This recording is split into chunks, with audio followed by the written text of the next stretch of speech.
Okay. Il y avait des gens à la cantine, tout le monde est rentré. Okay.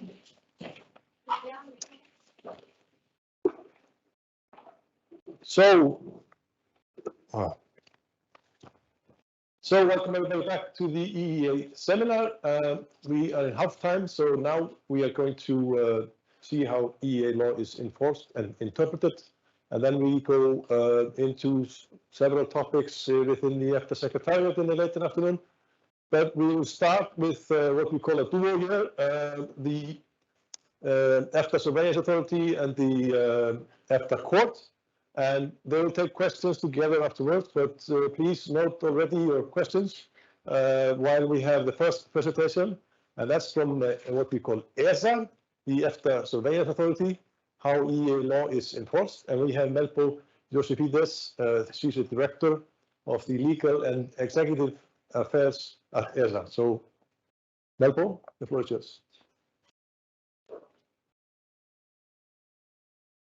Thank you, Thorfinor.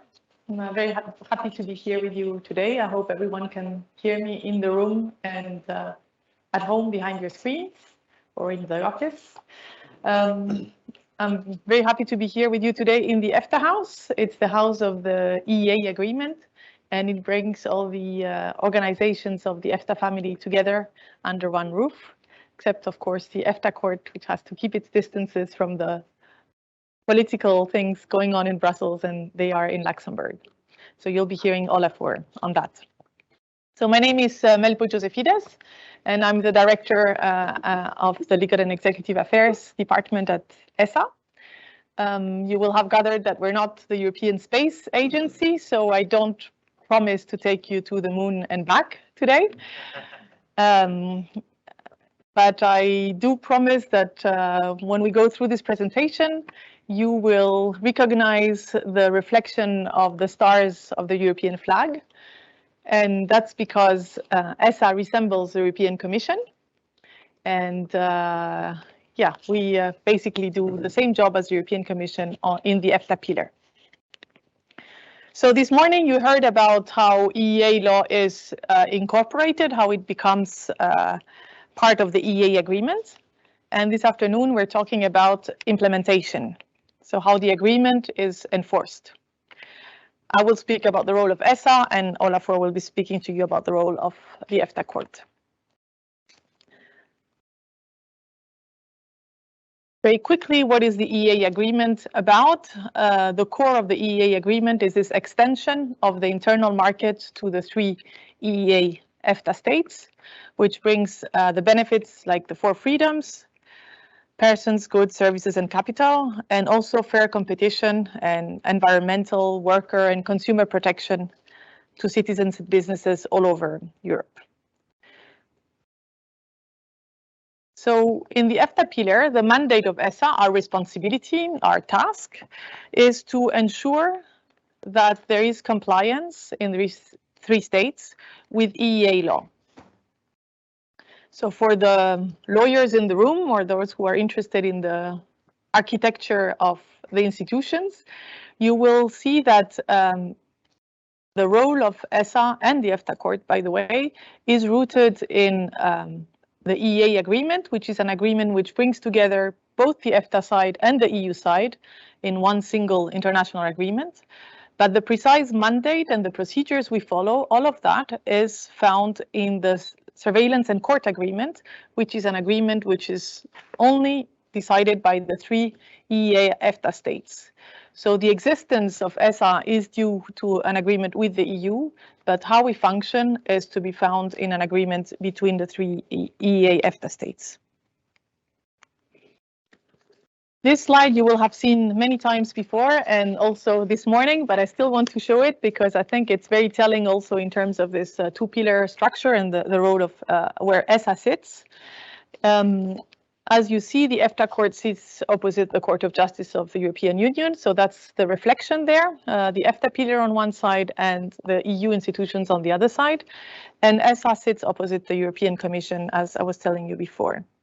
So like the European Commission, of who we are a bit the mirror, our role at ESA is to do the responsibility of compliance in monitoring and enforcing European law. So if the Commission is the guardian of the treaties on the EU side, that's what's in the EU treaties. At ESA, we are the guardians of the EEA Agreement in the 3 EEA EFTA states. We don't have a legislative role like the Commission. That is taken care of by the EFTA Secretariat and the states themselves. So we don't have a legislative role to play, but we have all the surveillance responsibilities that the Commission has. And it is very interesting to note also that the EFTA pillar is a self-policing one, meaning that there is no interference directly in our institutions in the EFTA pillar from the EU side. So there is no participation in the decision-making on the EFTA side by anyone coming from the EU.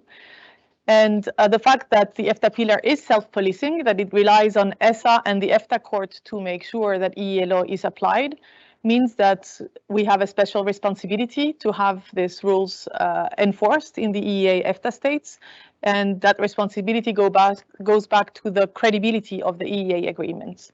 So the willingness of the EU to have such an agreement in place, I think if it were tested today, would not have been the same as in the 19th when this was decided. And one of the reasons why it is still ongoing and functioning well is this trust that the EU has that the self-policing mechanisms on the EFTA side work well. So ESA checking the compliance and the court overseeing ESA's decisions. So how do we decide in ESA? We have a new college since the 1st of January. 3 members. Each member is nominated by their own country, but they are appointed by the 3 states together. And it is our colleagues in the EFTA Secretariat who take care of the appointment decision. So what you do in this house impacts ESA in many ways. So college members sit for a 4-year term, and their appointment can be renewed more than 1 time. And together they are responsible for every decision which ESA makes in the course of its mandate to ensure the compliance with the EEA agreement. So our president, Arne Røksund from Norway, has a career in governance and public policy. For those of you in the room, he's sitting just here next to Hege. Stefan Barriga, he's the person on the right on the photos. He's from Liechtenstein, and he had joined the previous college in October last year. He has a career in diplomacy. And ESA's college is complemented by Arni Palk Arnason, and I hope I pronounce it correctly, who is from Iceland and who comes from politics. So between them, our college have a very diverse mix of profiles, bringing different career paths together. And with their careers and their deep knowledge of their countries, they bring those different perspectives into the decision-making, which is collective. So there are areas of responsibility in our college. They're not divided along country lines. So the Icelandic college member, Arni Palk, is not responsible for Iceland. Rather, their responsibilities are divided along portfolios. So for example, Arni Palk is our college member who is responsible for competition and also things like food safety. Stefan deals with free movement of persons, and Arne is responsible for state aid. These are just examples. In practice, because of the collegiate responsibility for decisions of ESA, colleges sit together and take their decisions collectively.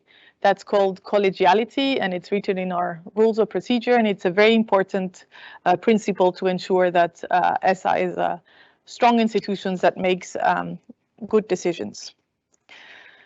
Under the responsibility of college, the work is done by a great team of roughly 70 staff members, plus our trainees.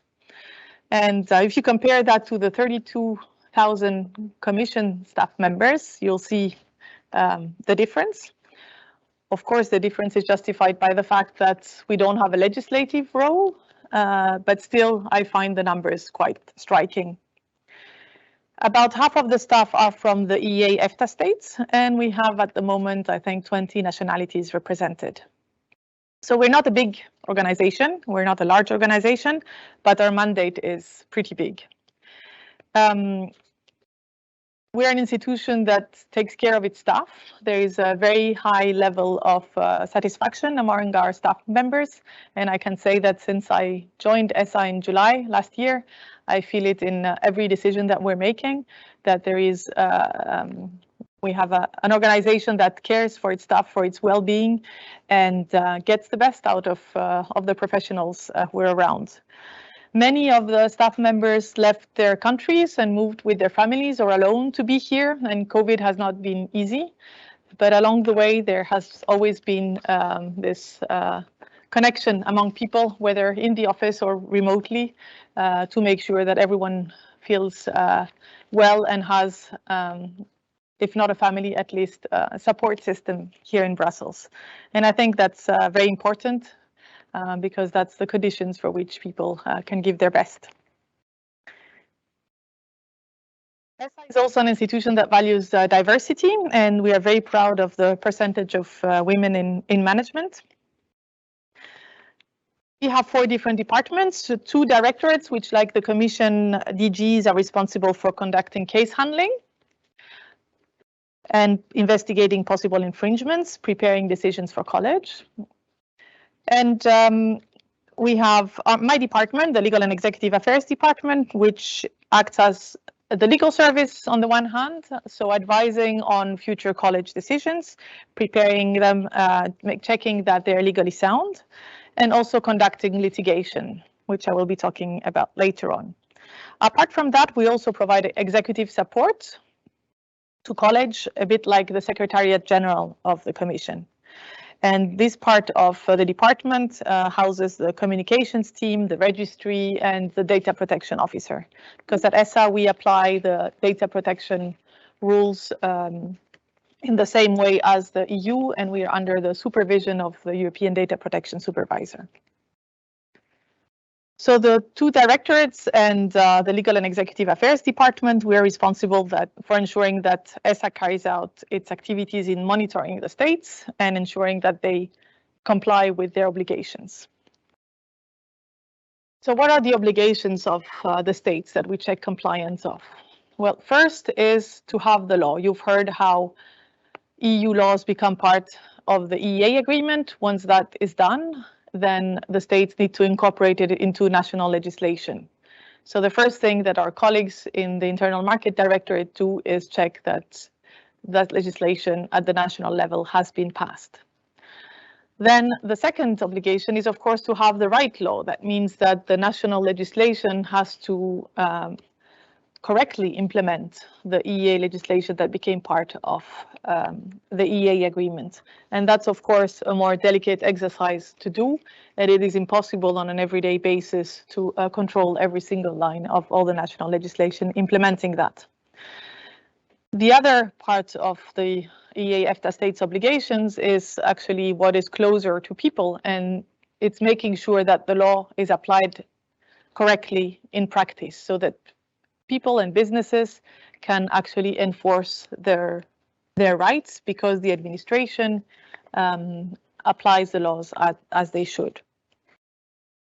So these are the obligations of the states for which as ESA we are responsible in checking that they are compliant with the EEA agreement. So this slide is about the first obligation, have the law. And it shows how many pieces of legislation that have become part of the EEA agreement are not yet incorporated, are not yet implemented at state level.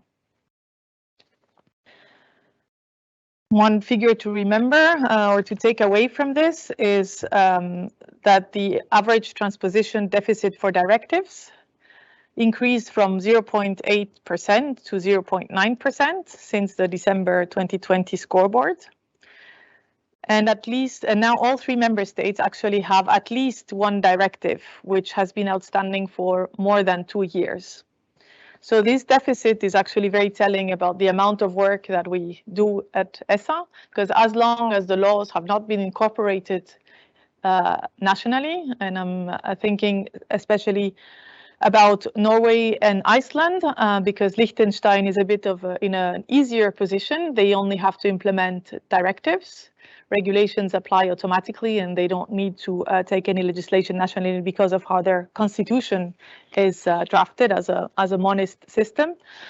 So this deficit over time is just extra work for ESA, because we have to keep monitoring if it has been done. It's a checklist that keeps being long, and that requires a lot of time and energy from our colleagues in IMA to encourage the states and have this dialogue with them to make them pass the laws. But of course, the responsibility for complying with their obligations under the EEA Agreement is a state's responsibility.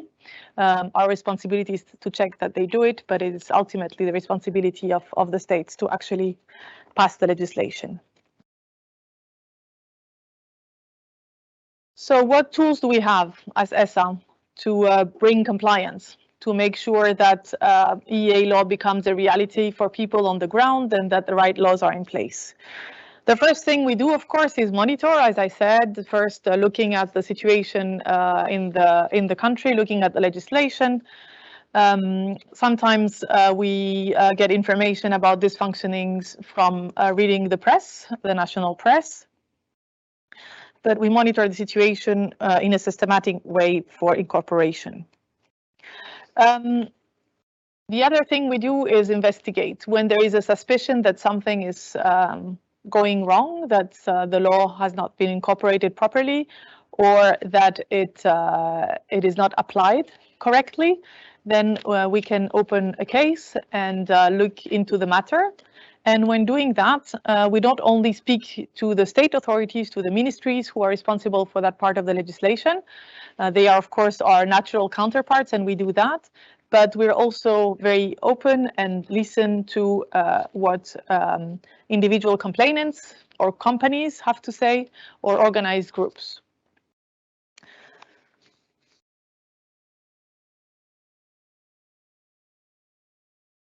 We also conduct inspections, and inspections is can be about checking that the food and safety authorities in the states actually check that the food safety legislation is applied correctly, so that the food that is in people's plates all across the EEA is safe to eat. And we also do inspection when it comes to competition. So when there is a suspicion of abuse of dominant position, for example, ESA, like the Commission, has the power to go into the private undertakings and ask for information and get what it needs to investigate. And the last tool we have is, of course, in case there is a breach of the competition rules, fines to the undertakings for having breached those rules. And again, that's something that happens on the Commission side as well. At the core of these tools are the infringements. So after monitoring an investigation, if it turns out that our suspicions were correct, or that indeed it shows that there is a clear infringement going on, again, either because the law is not correctly incorporated or because it's not applied as it should be, then we can start infringement actions. So as I explained before, anyone can file we get the information from private individuals. So anyone can file a complaint. There is actually a page on our website where individuals can go and file a complaint and raise a matter to our attention. We also can take the initiative to open a case to investigate an infringement, and in all cases we will have a formal investigation. So once this preparatory stage has happened and the formal investigation shows that we believe there is an infringement, then what we do is issue a letter of formal notice to the state, asking them to comply within a certain deadline and explaining what we think needs to happen for compliance, how to apply correctly the EEA law. The state has the opportunity to either comply and send us a response to that letter in case they think we misunderstood what is going on the ground or the way they apply things. If we're still convinced there is a breach of EEA law, the second stage is a reasoned opinion. So that is the last stage where we have to have all our legal arguments together as to why there is a breach of EEA law. And we give a last chance to the state to explain themselves and justify what this, their approach and how they apply EEA law. After that, we have to go through these two stages because in terms of a fair trial, the state needs to have had the opportunity to explain and defend its position if it's not in respect of, if it is in breach of EEA law. After the reasoned opinion, the next step, if the infringement is still ongoing, is taking the matter to the EFTA Court. So that materializes as an action of ESA against the state, asking the EFTA Court to declare that there has been a breach in that state. So the picture is not very reassuring. At the moment, we have 212 cases of infringements open at ESA. These are not court cases. These are administrative cases dealt with by our colleagues mainly in the Internal Market Directorate. And these are cases that if the compliance doesn't come at a certain moment in time, might have to reach the stage of the court. And here I'd like to take a moment to say a couple of words about how we feel about going to court with the states. And I want to say that we think it's a very important tool, legal tool, to bring compliance. But we always hope that at all of the stages that I described before, at the stage of the investigation even, or even at the stage of the letter of formal notice or the reasoned opinion, we hope that the dialogue we have with the ministry will convince the state to change the approach and come into compliance with EEA law. So infringements, when they reach the court case, it's really because we've tried everything and we don't see compliance coming, or we have no hope that it will be coming anytime soon. We need to fulfill our role and take matters to the next step. So I've talked to you about what is our main reason of existence as a compliance authority, as a surveillance authority, as ESA. And that's basically the work of our Internal Market Directorate and in coordination, of course, with LIA under the responsibility of college. But apart from this compliance role, there is also a very big set of responsibility for ESA in the field of state aid and competition. So ESA monitors state aid in the EEA, which means that the rules come from the agreements. We are enforcers of the rules. EEA states cannot grant state aid, that is the rule, and it has a lot of exceptions to it. So if those exceptions are set out in the agreement, and there are guidelines of the Commission that we also take up in the EFTA Pillar about cases where state aid would serve a superior interest and is not seen as damaging competition across the EEA. For example, for environmental projects, or indeed for aid during the pandemic. So all the assistance, the financial assistance that's given by states during the pandemic to companies, all of that were, of course, the state decision to grant that aid, but it needed clearance from ESA because otherwise it would be unlawful aid. The consequences of the aid being found to be unlawful are quite drastic because the state would then have the responsibility of recovering the unlawfully paid aid. And that's just the minimum you can do if you have had aid that has distorted the market.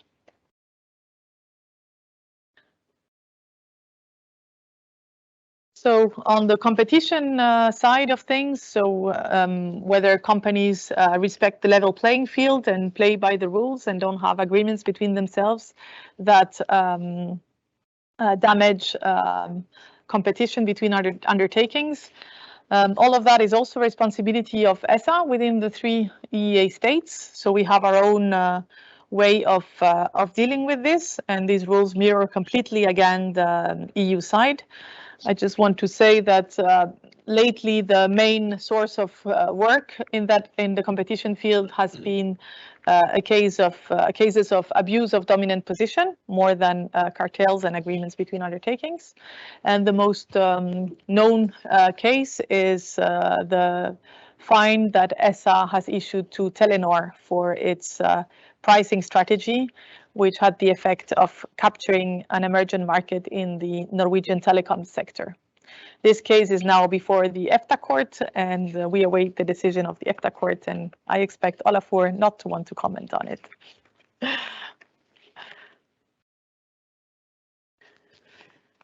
I also wanted to spend some time to tell you about what has kept us busy in the past months. Not everything, of course, but to say a couple of words about the areas in which ESA is doing its part for tackling the challenges of the future. And I thought it would be good to speak about climate and the green transition. So ESA has helped the states to measure their land use to reach emission targets. We have approved tax breaks for electric vehicles. We've supported a massive project in sequestering carbon in liquid form under the sea. And we are very proud of the innovation that we are seeing in the EEA EFTA states, and we're happy to support it as much as we can within our mandate.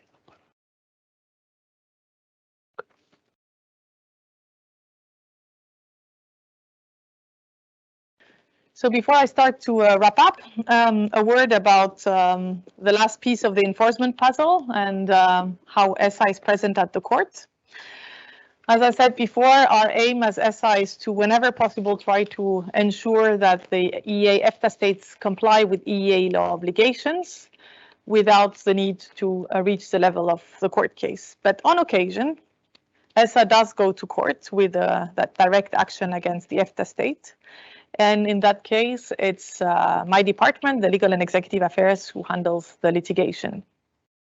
At the moment, we have 11 open cases before the courts, 6 at the EFTA Court and 5 at the Court of Justice of the EU.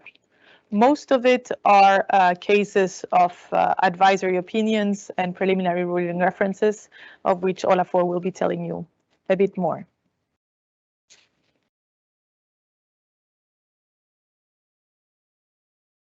Apart from the EFTA Court, we also appear before the Court of Justice of the EU. And on occasion before national courts, where they have the amicus curiae procedure, which allows external interveners to become part of the proceedings. Since December 2019, the Court of Justice of the EU reversed its previous position, and since then both ESA and the EEA EFTA states have the right to participate in proceedings, in infringement proceedings in the EU pillar. So Commission against France or Germany or Italy or Sweden, this kind of cases which are about the same rules that we apply and enforce in our pillar, as ESA and both ESA and our states have the right to intervene before those cases, and that's something that is actually very encouraged on the EU side. So having arrived for me at the subject of the EFTA Court, I think it's a good moment for me to wrap up. And I hope you have noticed not only the reflections of the stars of the European flag in my presentation, but also the stars in my eyes when I speak about the marvelous EEA agreement and EU law. Thank you.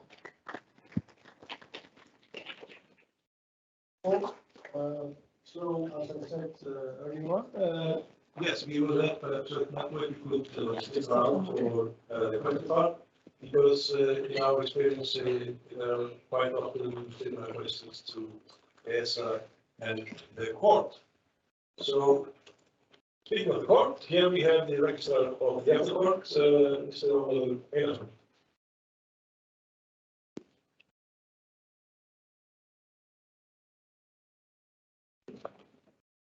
Thank you. Okay, so Yeah, this is fine. Thank you. So I'll just move over to this. So my name is Ólafur Einarsson and I'm the Registrar of the Court, and I will sort of continue or pick up where Melpo left it and discuss a bit the EFTA Court I have here. Yeah, I will do this at a relatively brisk pace. If there's something you don't understand, you can ask questions, then we will take joint questions later on. I intend to discuss the legal framework of the court very briefly, some interesting cases, and sort of what I call the interpretation of EEA law and the relationship between the EFTA Court and the ECJ, which is really at the heart of this whole exercise, the EEA Agreement. Before I go into the court, I will want to say just a few words about the nature of the agreement and what sort of beast it is. I have highlighted the keyword linking the agreement, which links the EFTA states and the EU via the EEA agreement. That's homogeneity. That's uniform rules applied and interpreted in a uniform manner. The same rules, meaning the same, should be the same. That's the key aspect of it, and that sort of is in this lingo called homogeneity. I don't know whether this morning you've gone into details on the nature of it, but I have the EEA agreement, and I will revert to that very briefly, is something between supranational EU law and public international law, and it's really sort of, it mixes both elements. There is no transfer of sovereignty, at least in the sense that legislative powers are not vested in the EEA institutions, although this is in itself quite a complicated issue. There is no supranational decision-making power except mainly in the field of competition, where Melpo has mentioned that ESCA can fine undertakings, and indeed in Telenor fined the company the not inconsiderable sum of 112 million euros, which is quite something.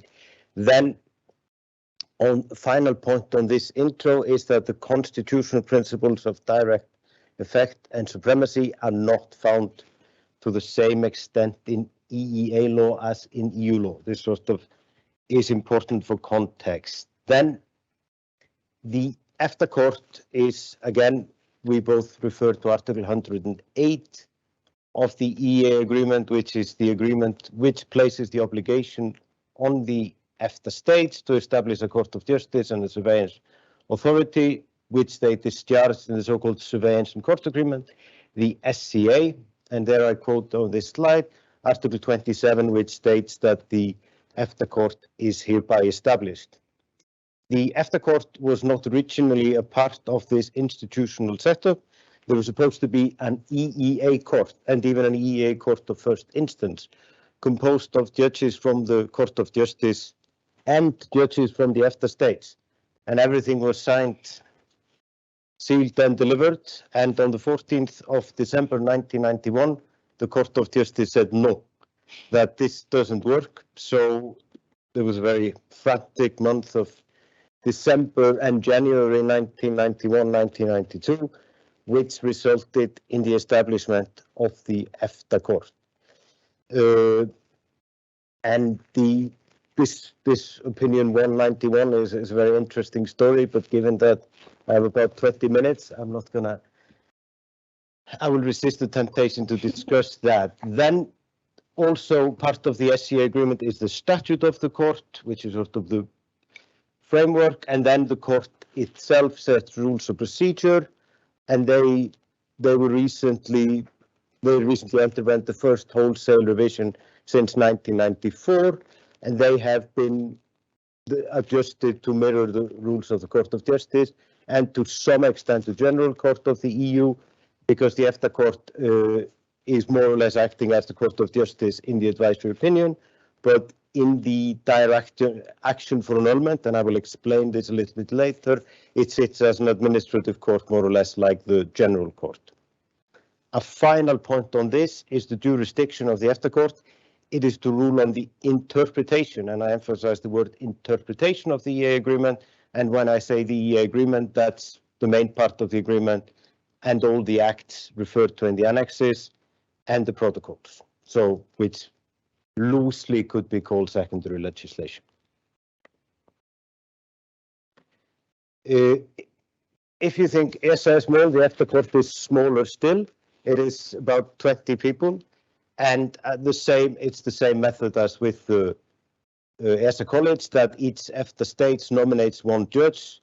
The judge has a cabinet with legal secretaries and assistant, and the registry is responsible for procedural questions and the administration. We are about 20.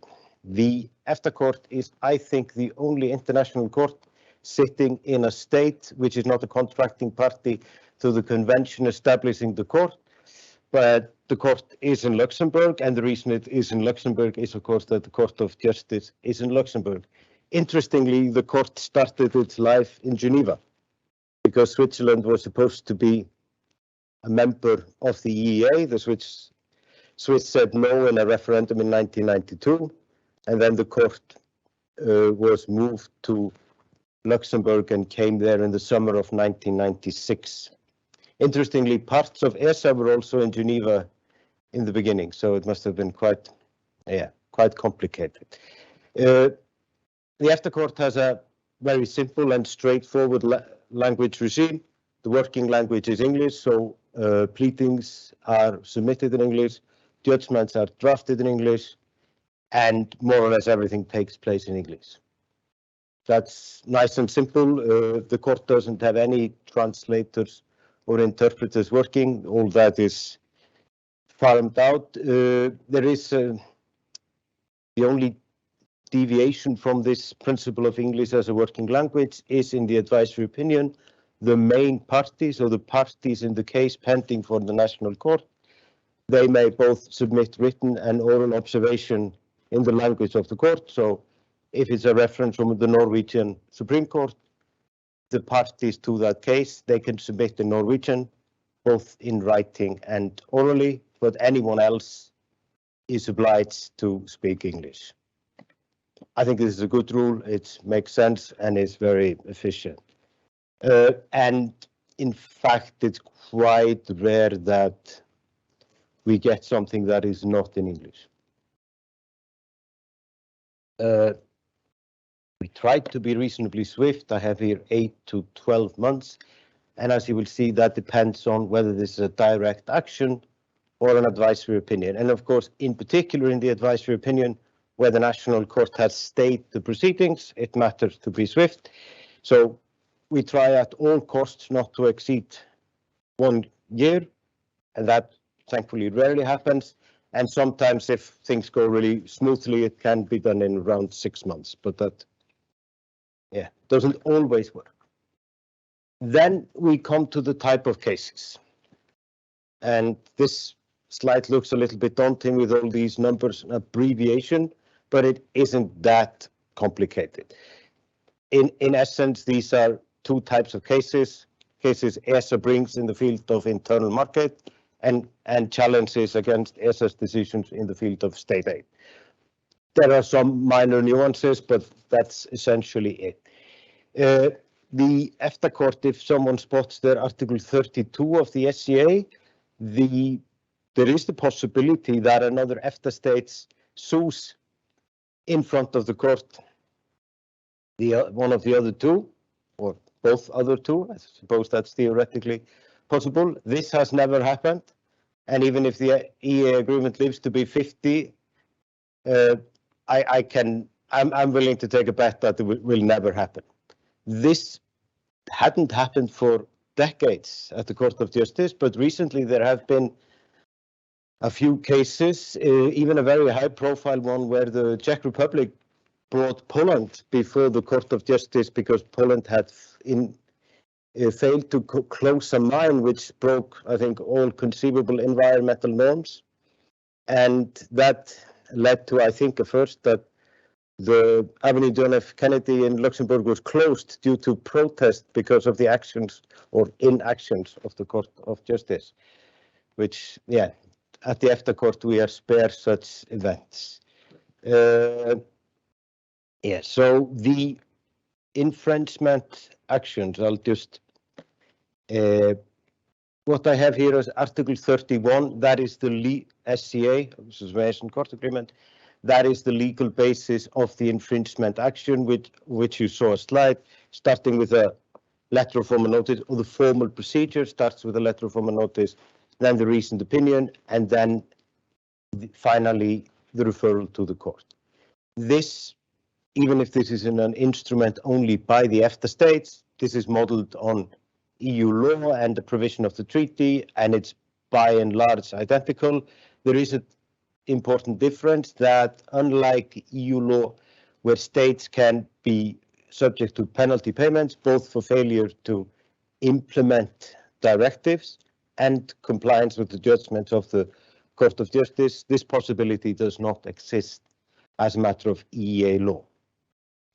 If you look at the canon of the court's case law, there's a very high number of cases brought under this article, but mostly this is linked to a failure to implement regulations and directives. I think there was a period in particular when Iceland was doing very badly in implementing regulations that led to a high number of these cases.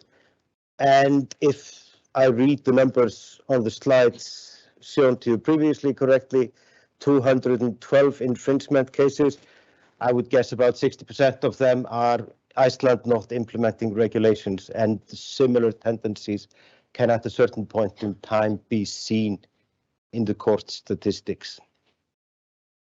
So this is when ESA is, so the plaintiff brings the case to the court. Then we have the second limb of the direct action, the Article 36. Then ESA acts as a defendant. These are cases, well, in practice, they're almost all on state aid, 2 on competition, and a handful on access to documents. So in practical terms, we're always looking at state aid. And there are 2 cases like that pending at the moment, and they are typically brought by private applicants who then think ESA should have done something differently and want to annul ESA's decision. These cases are relatively complicated, and they raise issues both of a procedural and substantive nature. And if you're familiar with EU law, there's been an enormous discussion on the standing of private applicants and all that, which sort of, thankfully, EEA law doesn't cover all of those complications. Then we come to the second type of cases, the so-called advisory opinion. And again, this follows quite closely on the EU model, where you have preliminary references to the Court of Justice. There is a difference that these are advisory opinions, so they're not formally binding. And I'll get back to that. And that was one of the main issues in the EEA negotiations, that the EFTA states did not want to transfer judicial power. So that led to this compromise of advisory opinion. So a few things here: who can request, that's court or tribunal in an EFTA state. And the important thing here to note is that this is a broader concept than a court under national law. So if you look at, for example, Norwegian and Icelandic administrative law, many bodies which are administrative tribunals and sort of part of the administration as a matter of national law, they are a court within the meaning of EEA law and can request an advisory opinion. It is for the court sitting with the case to decide on the opportune moment to refer, although ideally, of course, it's better to refer once the facts have been established to a certain degree, so you don't have a lot of uncertainty around the facts, which might impact the answer. Although, of course, if that's referred, then that's the decision of the national court, but that's suboptimal. And then I have here within speech mark that it's always followed, and that's something I want to revert to. So, yeah, I have here the question. My bullet point number 3 is, does this matter in practice? My preferred answer is no, it doesn't matter at all, and that's almost true. All the national courts in all 3 states, or should I say national Supreme Courts in all 3 states have recognized the special nature of the advisory opinion. This was, for example, dealt with in plenum by the Norwegian Supreme Court already in 2000 in the so-called Finnanger case, which set out sort of the principal status of these advisory opinions in the Norwegian legal order, which grants them not a binding effect, but something quite close to. And there have been, in almost 30 years, some problematic instances, but nothing too serious. I have mentioned here 2 examples, and one is a case, the one from 2011, STX, was on the interpretation of the Posting of Workers Directive, which of course is quite a sensitive topic. There, the Norwegian Supreme Court disagreed with the EFTA Court's interpretation of that directive in a judgment from 2013. This led to that the Norwegian Employers Association complained to ESA, which in 2016 launched infringement proceedings, which after some time and reflection resulted in the board, the responsible administrative body in Norway, taking a new decision, which more or less reflected the EFTA Court's understanding of this directive.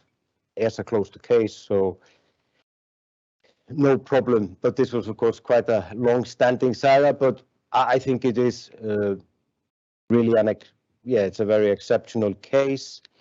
Another variation on this theme is found in the Fosen-Linjen saga. I think it's fair to say this was on the many aspects of procurement law were under considerations in this case, but here in particular the issue was on the threshold of liability, whether it was the same liability standard as generally in the field of state liability in the EEA or something else, or something the threshold was lower.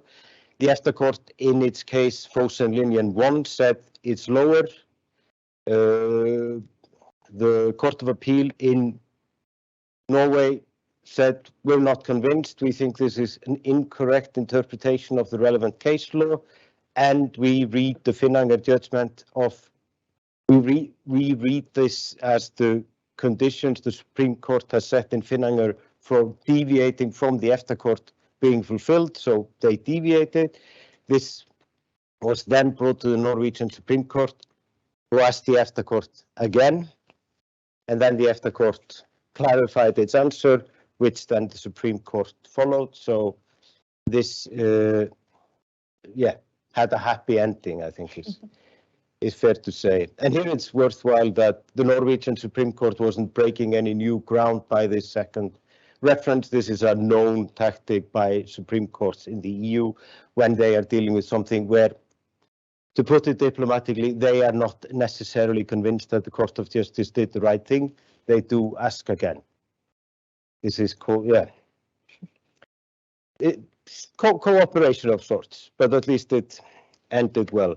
I think there is no duty to refer in a similar manner as in the for national Supreme Courts. I think the EFTA Court has said that is true, but of course they should bear in mind their duty of loyalty and as a matter of EEA law, and I think that's relatively uncontroversial.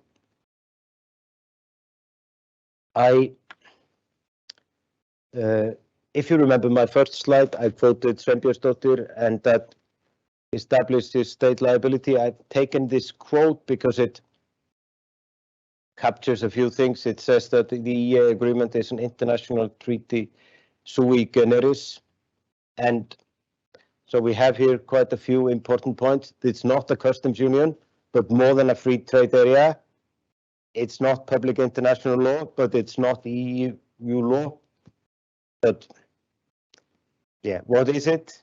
It's something special. So I think this and the next judgment, Osbelt, which is a judgment that came 5 years later from the Court of Justice, they are really, if you're not a lawyer and you read 2 judgments about the EEA, you should read these 2, because this really captures the nature of this. and that it actually what the EEA agreement set out to do, to extend the internal market to the EFTA states, it succeeded. And I think I've highlighted here how the Court of Justice phrased this, that the internal market established within the European Union is extended to the EFTA states. That was what it set out to be, and maybe wasn't always so clear that it would succeed, but it certainly has.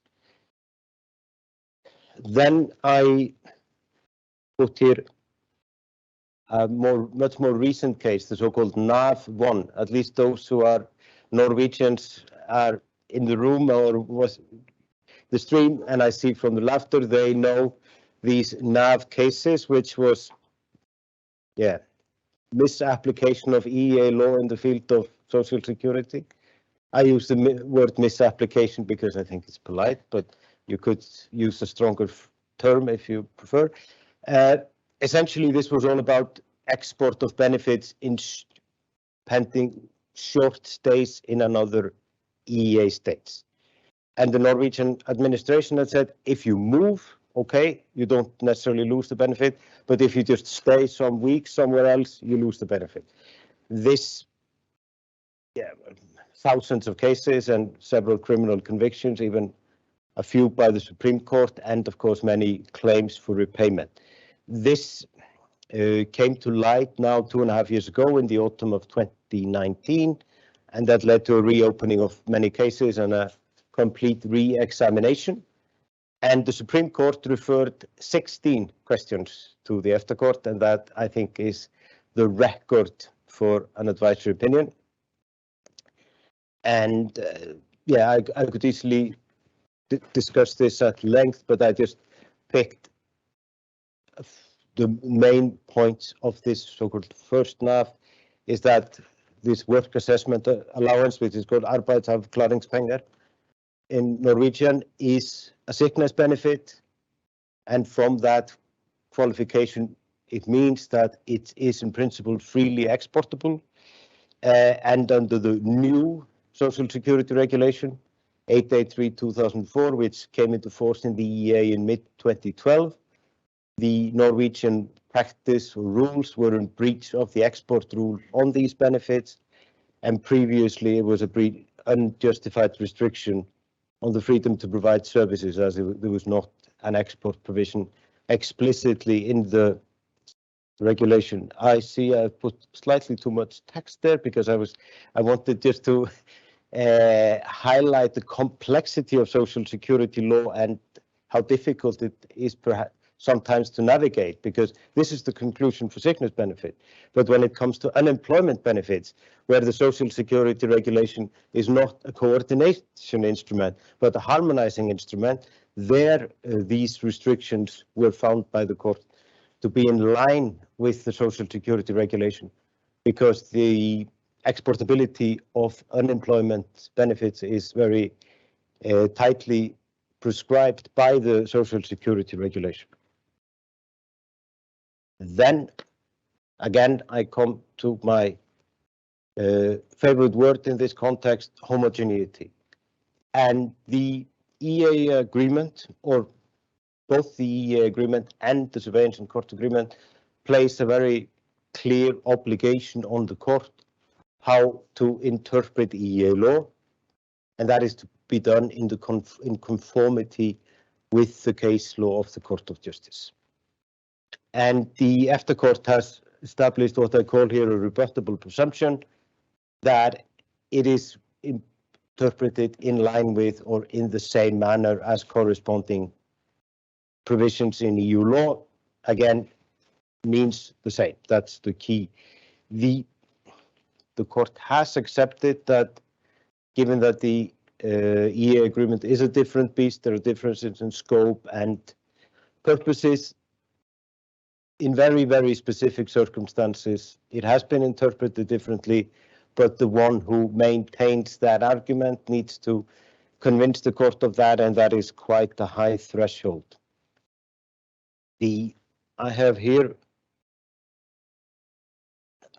an early case from the court where this is spelled out very clearly, and this has been repeated many times.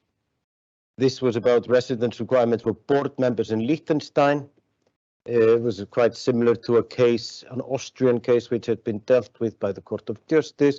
Liechtenstein, for the purpose of the point I want to make here, Liechtenstein argued in front of the court that the concept public policy, which is one of the exception grounds, meant something different because we were in the context of the EEA, not in the context of the EC treaty.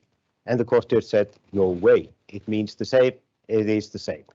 And so in sort of more formal language, without any specific circumstances being present, homogeneity should prevail.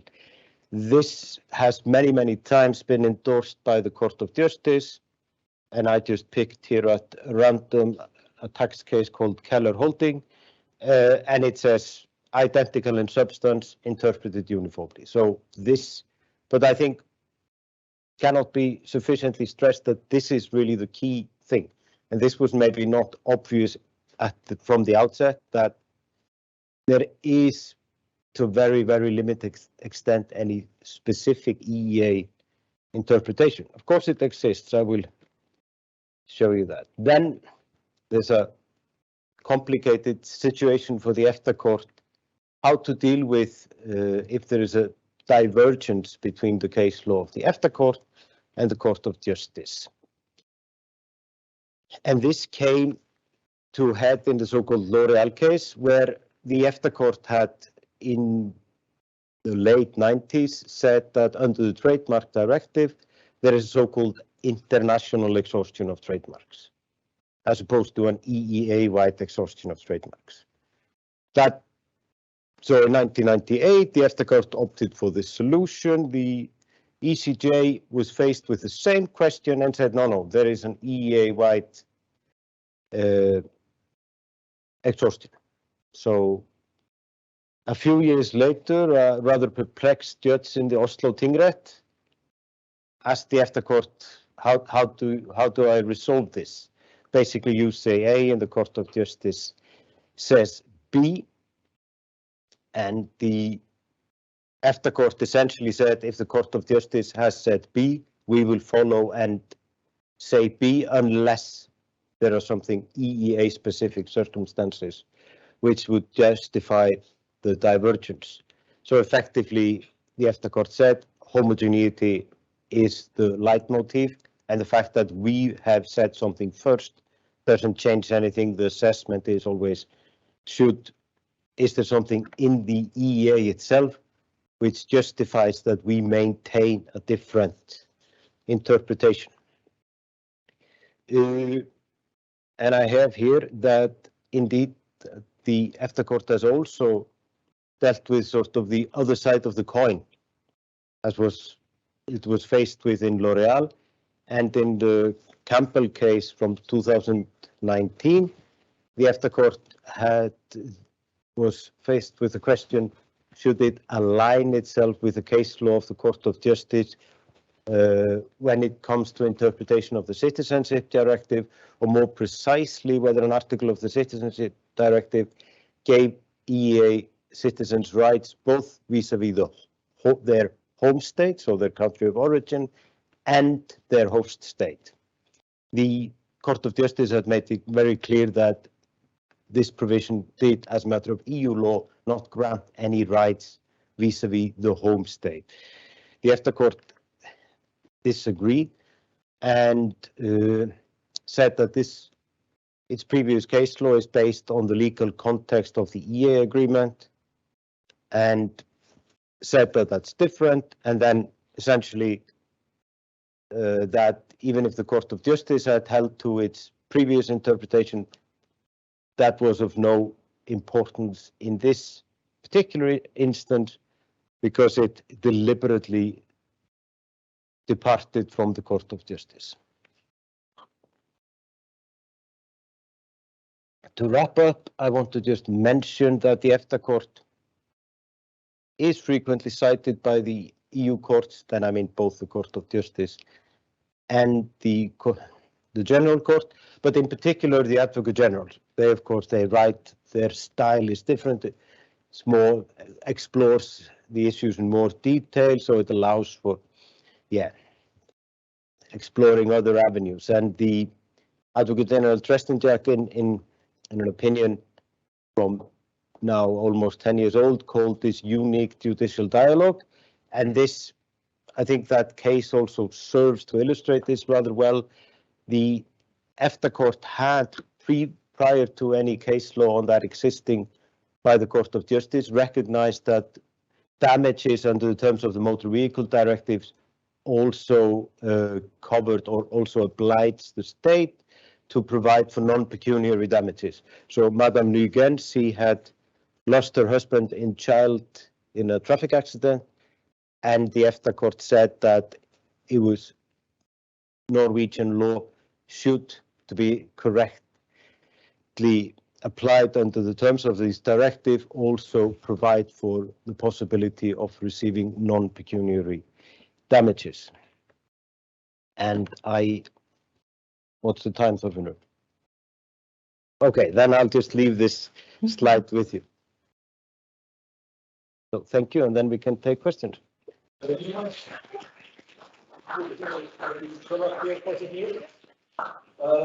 take a few questions together. Only my question is This one. Therefore, has another mic. So, first couple of questions to you, Professor. There is, when there's a case against an EFTA, how often is the ruling in line with ESCA's? We try to win the cases. So if we don't think we have a good case, I think we'll try to, we will not go that far. So I don't have any statistics to share at the moment, but it's an interesting question and I will look into it. Yeah, you don't have scoreboard like you have. No. For the internal market, we have a scoreboard. So the graphs I was showing before, you'll find them on our website.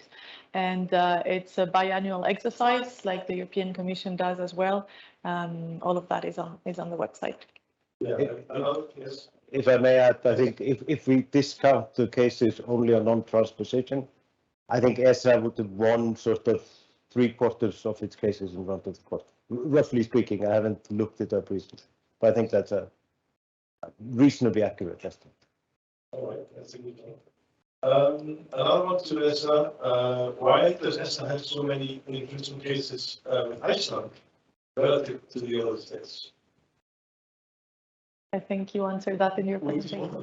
Yeah, I think I actually alluded to it in my presentation.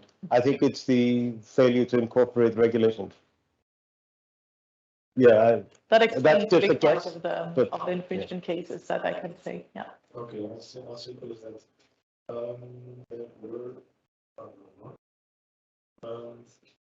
Actually, this one is very technical. I don't know if you want to take that one. It's about the treaty and CSA. But would you read it out? Yeah, so it's a question for the court. Could I ask about the difference between TFEU, the Treaty on the Function of the EU, Article 267, and the Surveillance and Court Agreement 34?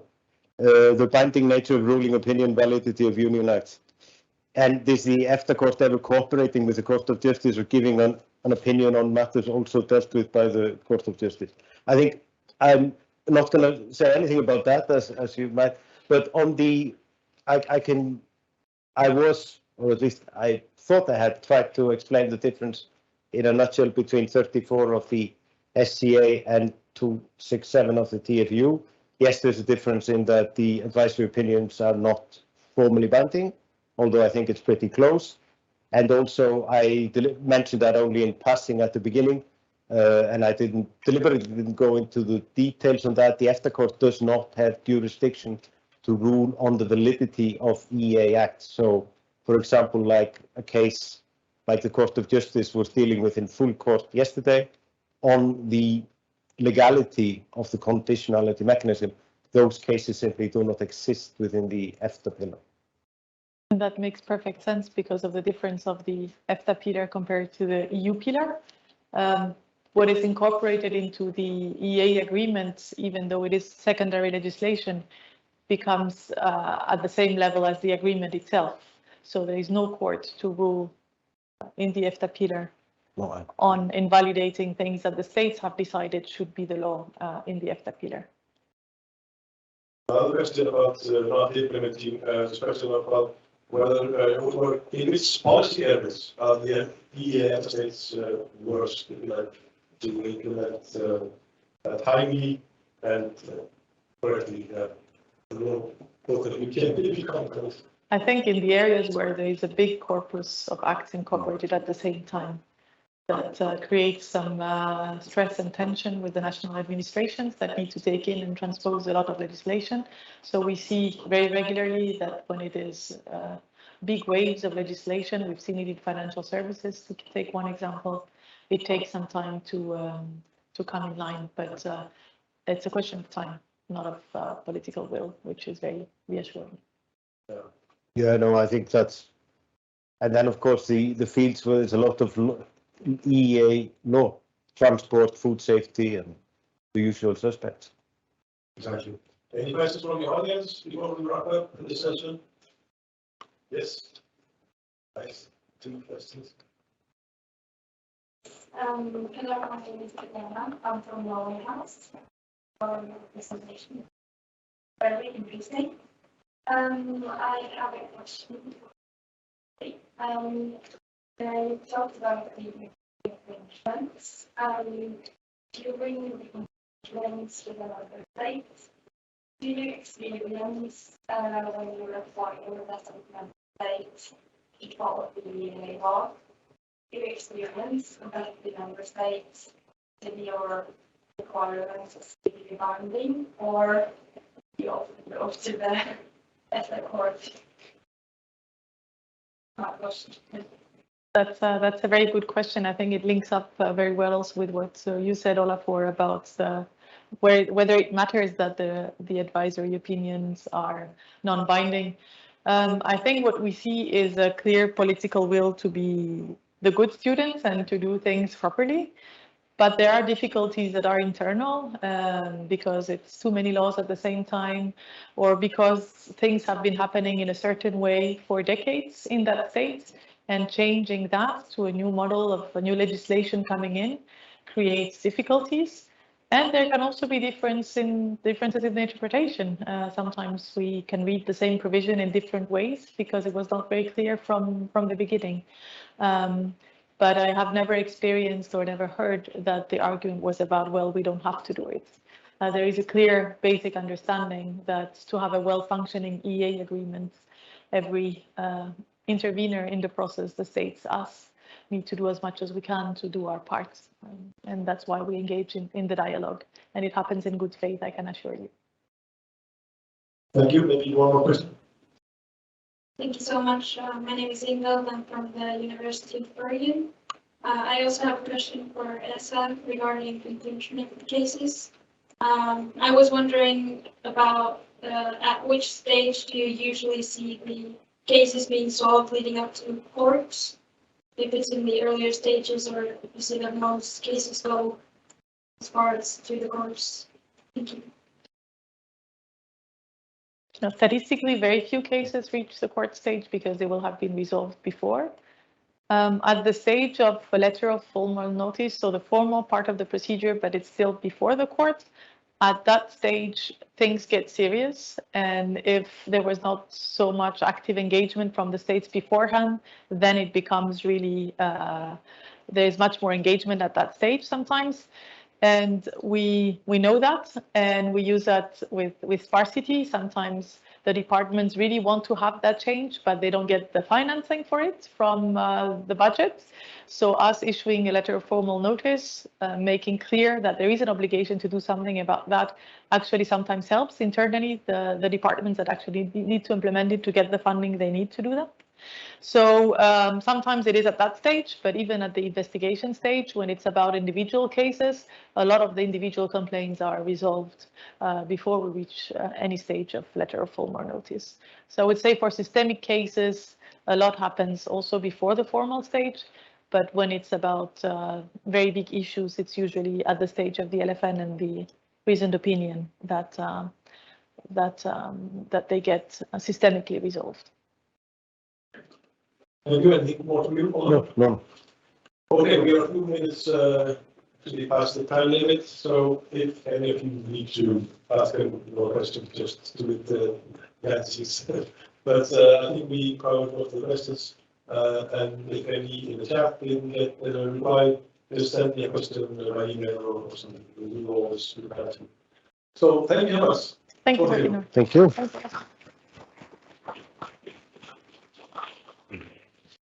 So next up is we open hearing not only in EFTA House before, but before EFTA House together to all other organizations. We called ourselves sister organizations. Those two have just left the scenes, and then the third one is co-locating with us here in EFTA House, and that is what we call the EEA and Norway Grants.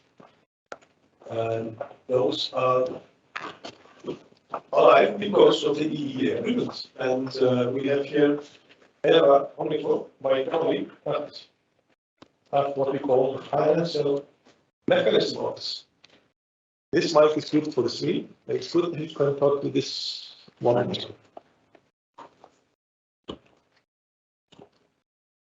Thank you, Dr. And maybe you will do this one. I think it's easier. Yes, hello. Good morning. Or good afternoon, rather. My name is Eva Honningsvåg. I'm head of communications at the Financial Mechanism Office, which is the secretariat for the EEA and Norway Grants. In Norwegian, they are called EØS-midlene. So I will run you through the current funding period of the EEA Norway Grants, why we have the grants, how we work and what we support.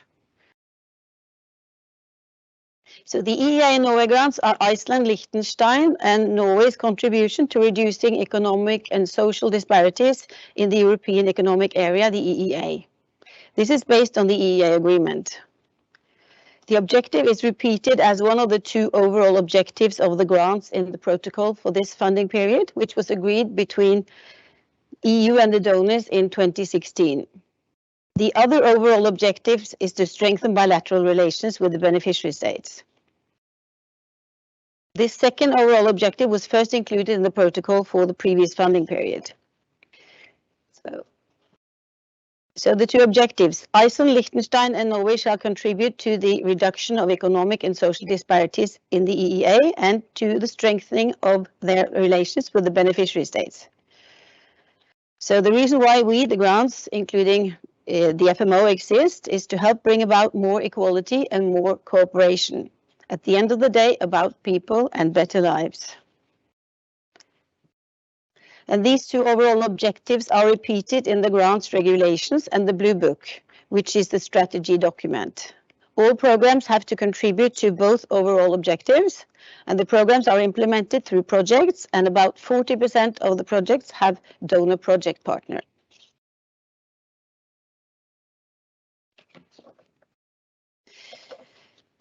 So this is an overview of the current and the two previous funding periods. And the amounts on the left-hand side are the total sums of the EEA and Norway grants, a total of 2.8 billion euro for the current funding period. Please note that the previous funding periods were 5 years, while the current is 7 years.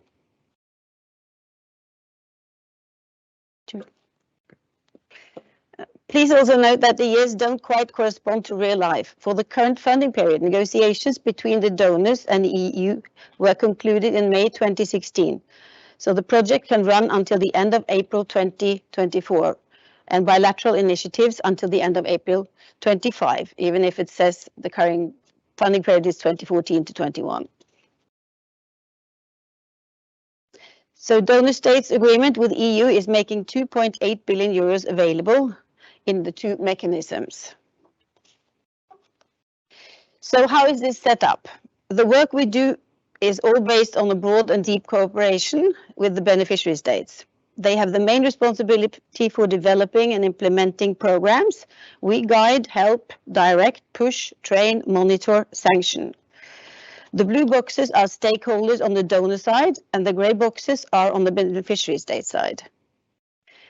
We see the donors and their embassies on top, then the FMO, the donor secretariat, The FMO is in contact with the beneficiary states through the national focal points. And the program operators are responsible for implementing the programs at project level through project promoters.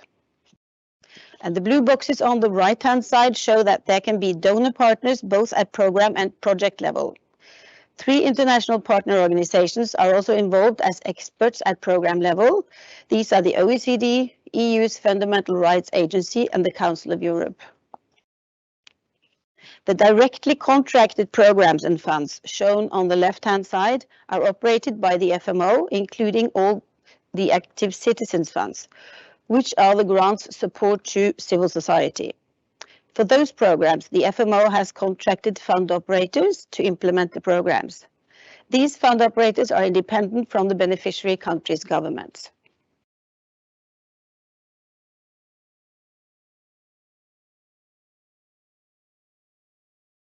A main message from all this is that we have a program model where the beneficiary countries and the fund operators are responsible for implementing the programs through projects. And despite much progress in Europe, gaps in economic development and living standards still persist. The expansions of the EU in 2004 and 2007 brought a 20% increase in the EU's population, but only a 5% increase in GDP. Gross domestic product. The EEA and Norway grants are made available to the least prosperous countries in the EU. The eligibility of the grants mirrors the criteria of the EU cohesion funds. The countries eligible are the EU member states where the gross national income per capita is less than 90% of the EU average. As opposed to the EU cohesion policy, however, the EEA and the Norway grants set aside funding for the country as a whole, not for regions within a country. And here are the 23 programs we work in, grouped in the 5 priority sectors, described with colored text in our strategy document, which you see here, the blue book. The 5 priority sectors come from the protocol agreed with EU. The 23 program areas have been decided by the donors. They are areas where our grants can make a difference, for instance, because entities from donor states can contribute with their expertise, or a pilot is supported, which can later be scaled up with funds from other sources. Approximately 96% of the EEA grants come from Norway, about 3% from Iceland, and about 1% from Liechtenstein. And then the 100% Norwegian financed Norway grants come in addition. Norway grants are allocated only to those member states that have joined the EU since 2004, so not Greece and Portugal. And a few words about Hungary. On the 21st of December 2020, the donors signed new cooperation agreements, MOUs, with Hungary for the current funding period. However, the donor states did not reach an agreement with Hungary on the appointment of a fund operator to manage the funding for civil society. As a consequence, and as foreseen in the MOUs, no programs will be implemented in Hungary under the EEA and Norway grants during the current funding period. Here you see the allocations to each of the 5 priority sectors from the Blue Book, in addition to 2 regional funds, the Fund for Youth Employment and the Fund for Regional Cooperation. The bilateral fund is included under Other. So there are 97 programs operated. And the next one. And this slide shows the main elements of the program development phase. We are now beyond this phase for the current period, meaning that we are in the implementation phase in all the beneficiary countries except Hungary, where we will have no country-specific programs. We have a total of 97 programs and funds, and currently close to 3,000 projects. And we expect several thousand more projects within the current period. So to the next one, who can apply for the funds? These are actors in the beneficiary countries, national and local authorities, civil society organizations, private and public enterprises, research and educational institutions, and social partners. And this is the slogan for the current period, working together for a green, competitive and inclusive Europe. And this slide shows a different way of grouping our programs. Together for a green, competitive and inclusive Europe is a way of presenting the 2 objectives used in our external communication. Here we have grouped the 23 program areas from the blue book into green, competitive and inclusive, and their shares of the grants.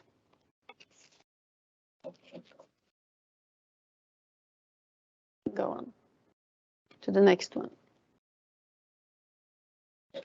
Yeah, so what difference is the grants making? For whom and how? If you look at the green, then we have the estimated annual CO2 emissions reductions, as in 616,000 cars taken off the road. Energy produced from renewable energy sources, 7,000 households, and estimated energy savings per year, 31,000 households. So this is the green, as in the target we have by April 24. A number of habitats with improved ecological status, 47. And then we can move on to the next. This is an example from the green. Cimec is a furniture producer in Romania. With the help of our grants, they installed a solar energy production plant for own use to reduce the use of carbon-intensive energy and increase security of furniture production. So far, the project has produced 51 kilowatts renewable energy, reducing 35 tons of CO2 emissions and created 3 jobs. Then we move to the competitive. And the result indicated being number of small and medium businesses supported. The target by April 24 is 861. Number of researchers supported, 2,226. Number of jobs created, over 5,000. And number of new products processes applied, 444 as a target. And this is a project example. Over 2 years, 1,050 young mothers in 7 EU countries, Cyprus, Italy, Lithuania, Poland, Portugal, Romania, and Spain, took part in a 2-month training program to increase their chances of being integrated into the labor market. The training focused on digital and entrepreneurial skills. During the whole training program, free childcare services were provided for the participants. With the new skills, the young mothers were connected with relevant company networks, employers, local businesses, investors, mentors to gain useful contacts for future employment and to help their business grow. As a result, 180 women found jobs and 82 became entrepreneurs. Moving over to inclusive. And here we have result indicator as in number of civil society organizations funded, target being 4,254 by April 24. Number of people engaged in civil society organization activities, over 370,000. Number of Roma reached by empowerment measures, 14,450. Number of beneficiaries of services provided or improved, close to 270,000. And number of national policies and laws influenced, over 300. So you can see there's quite a lot of achievements that will be made during the period. And here's a project example from the last one. Over 300 families, 80% of which were Roma, live concentrated near a rubbish dump near Cluj in Romania, with little access to water and electricity. Within the project, 30 social housing units will be purchased, and a replicable resettlement and methodology and continuous support to resettled families will be deployed. Project activities include providing integrated social services such as facilitating access to decent housing, facilitating access to social benefits and/or employment on the labor market, obtaining ID papers, medical services, educational services.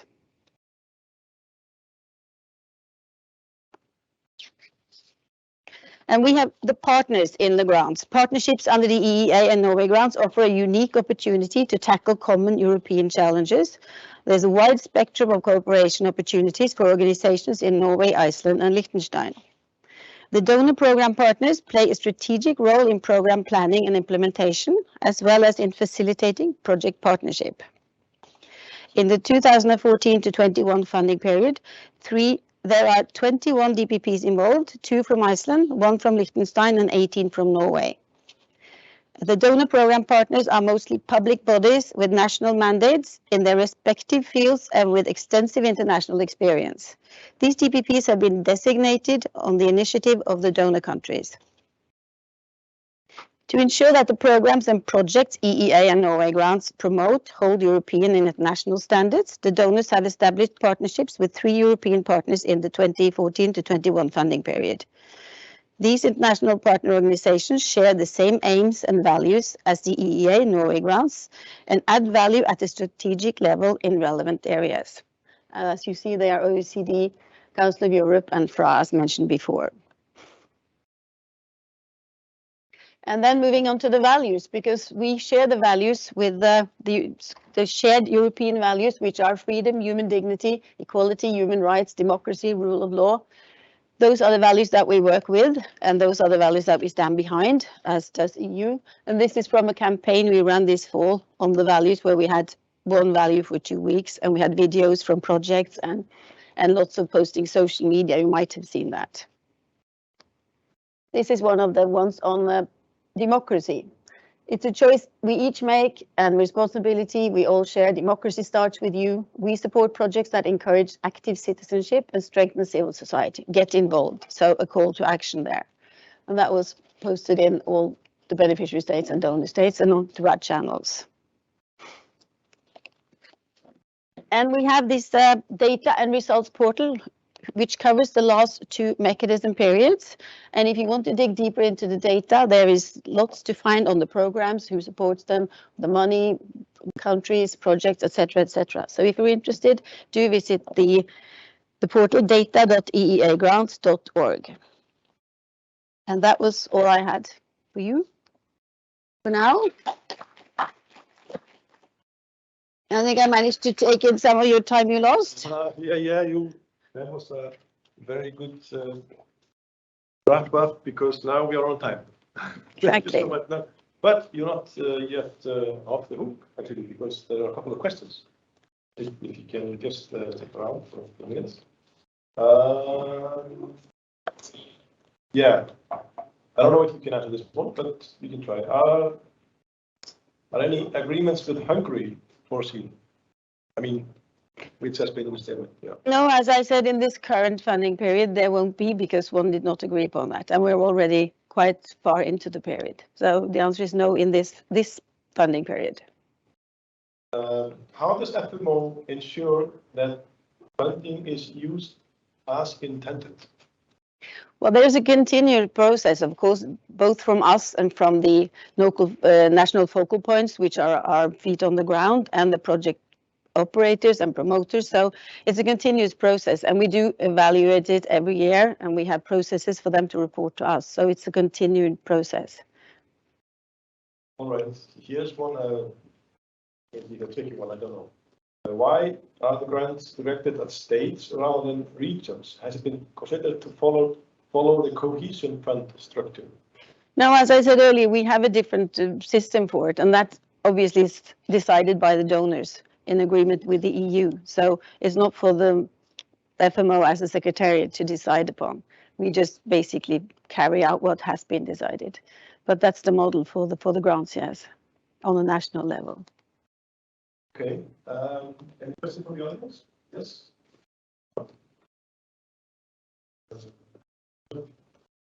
Yes, my name is Timo. I'm a trainee at the Bishop of Norway, EU. I was wondering, you put up some of the goals that the program period has for 2024. I was wondering if you have any sort of indication on the results so far, or perhaps especially if any of the indicators seem harder than others to reach in 2024. We do report on that, but I don't have the numbers at hand now. But and I don't know which one is harder and has been harder. But yes, we do report on it. But these are the goals, and we are working towards them, and they are set to be realistic, if you like. But I don't exactly know which ones would be less in accordance at the moment. Sorry. All right. Any more from the audience? Then we are on the minute, on time. So thank you so much, Eva. Thank you. And we will make just a 10 minutes break now. We start again 20 to 3. And we have more presentations coming up from the EFTA Secretariat. Three different ones. One on the decision shaping and one on the advisory bodies. and then on the statistical office in Luxembourg. So come back in 10 minutes, 20 to 3 o'clock. Thank you.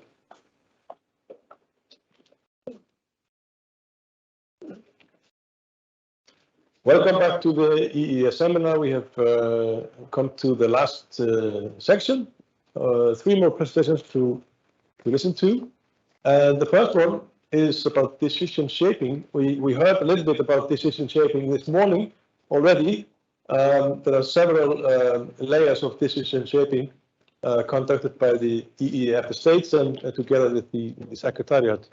And here with me is Ture Newell Thomason, who will speak about decision shaping and focusing maybe mostly on the so-called EEA EFTA comments.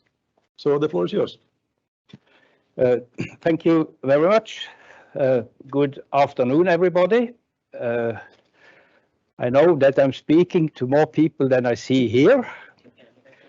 It reminded me of Pink Floyd, The Wall. Is there anybody out there? I hope I'm not speaking through the wall, but that what I say goes through the wall. So, okay. I've been asked to present to you what EFTA is doing on an animal called decision shaping. And I will speak about decision shaping in general and of EEA EFTA comments in particular. What is decision shaping seen from the EEA EFTA side?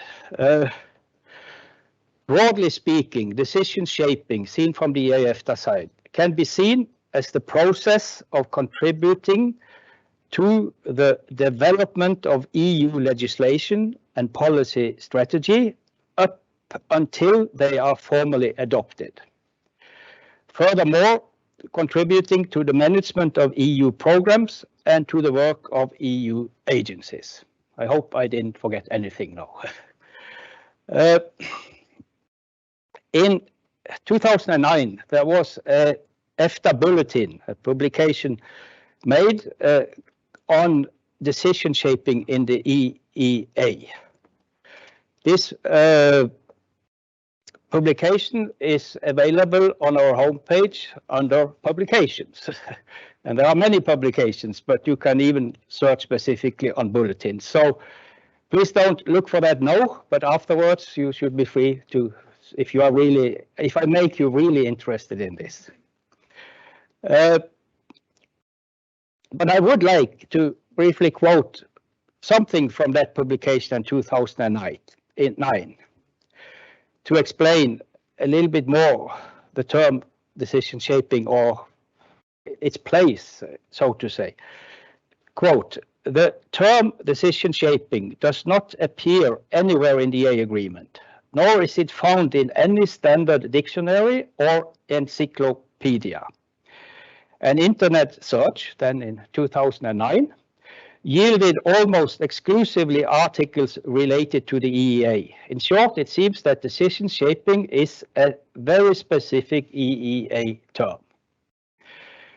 Quote ended. I repeated a search yesterday on Google on decision shaping, and yes, hit number 1 was EFTA homepage, and all the other hits were on decision making. So it's the same situation. It's very specific EEA and maybe very specific EFTA EEA.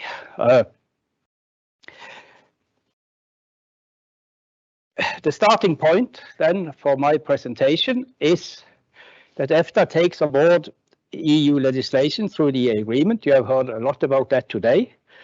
But the agreement does not grant us any voting or decision-making rights on the EU side. However, an important feature of the EEA Agreement is that it makes it possible for us to participate in EEA relevant Commission working groups and expert groups, and thereby the possibility to express our views alongside the EU member states. I think that's quite unique. There are not many outsiders who have access to these groups.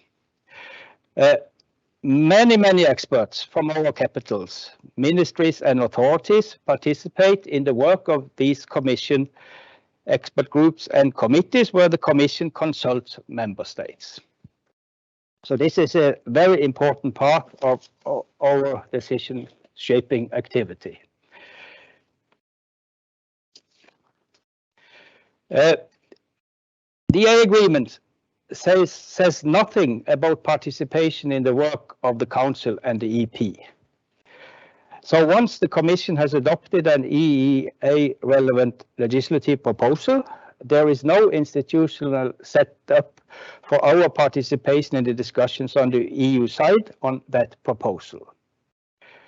I will come back to how we still try to contribute to that discussion through EEA comments. A specific challenge, a very challenging challenge we have met under the EEA Agreement is the growing number of EU agencies and how to integrate the EFTA states in the work of these agencies. The EFTA states currently participate fully in the work of 23 EU agencies, 17 regulatory and 6 executive agencies. And also we participate in the governance of these agencies, but again, without the right to vote. So in other words, we contribute to the shaping of decisions in the growing number of EU agencies. But as the Commission also tasks agencies with the preparation of various reports, which are then fed into the Commission work, we, through the agency, also contribute to the shaping of upcoming Commission decisions and proposals. The Commission may include one or several EEA countries in their studies. That's another way where we can contribute to shaping decisions in the Commission. And the EFTA states participate in many EU programs, yet another way of interacting with the EU side. As we have no access to meetings in the Council, we have inter alia to rely then on contacts with individual EU member states if we want to influence. And Council is challenging. We know that it is not a very open institution.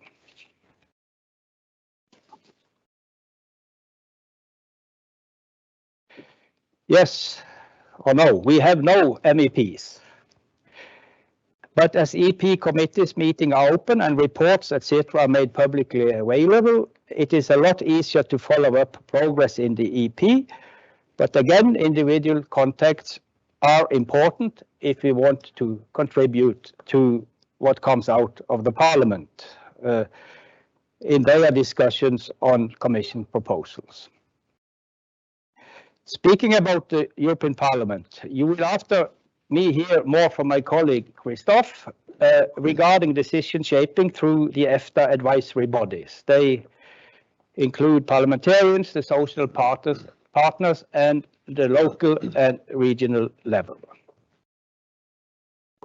So to conclude the first part of my presentation on decision shaping, the EEA states contribution to shaping decisions on the EU side is a collective effort involving ministers, experts in ministers and authorities, our missions to the EU,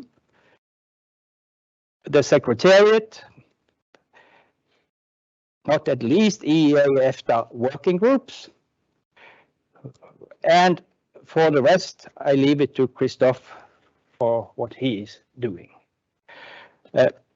Decision shaping by the EEA states in an EEA context is therefore targeted not only towards the Commission and EU programs as foreseen in the EEA Agreement, but also the Council, towards the Council, EU member states and the European Parliament, as what is finally adopted in the EU never is exactly the same as the Commission proposed. Then to the next part of my presentation.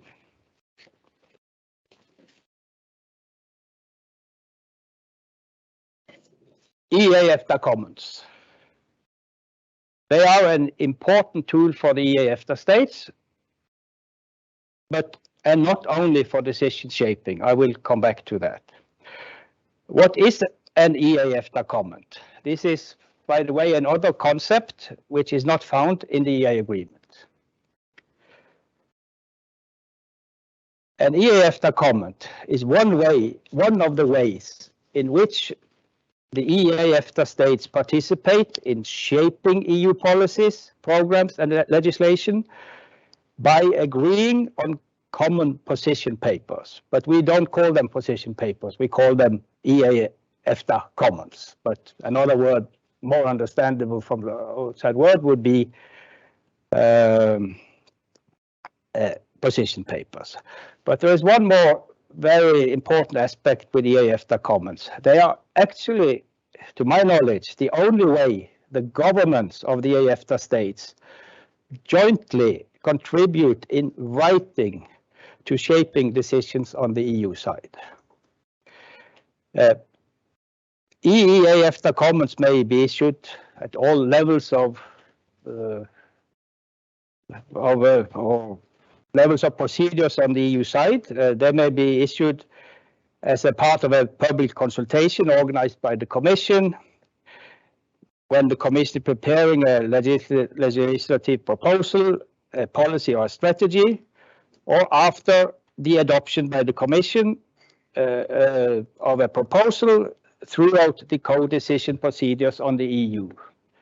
And I've been involved in comments which has gone as far as targeting the famous trilogues in the EU, which is quite challenging also because that's a really closed process. But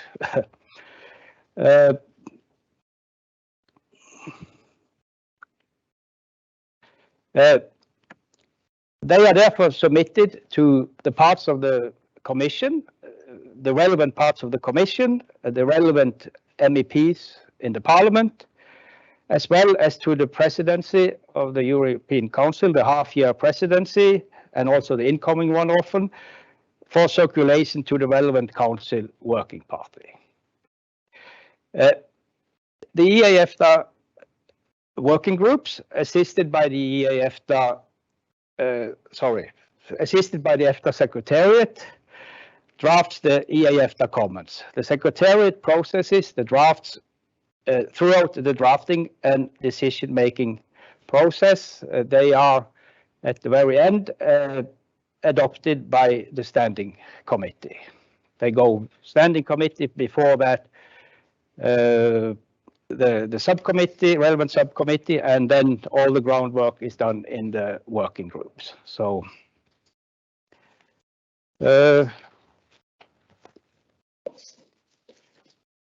one thing is to issue a paper, another thing is to follow it up. The way that happens with practically all commons is that the Commission is invited to have a discussion in a working group meeting.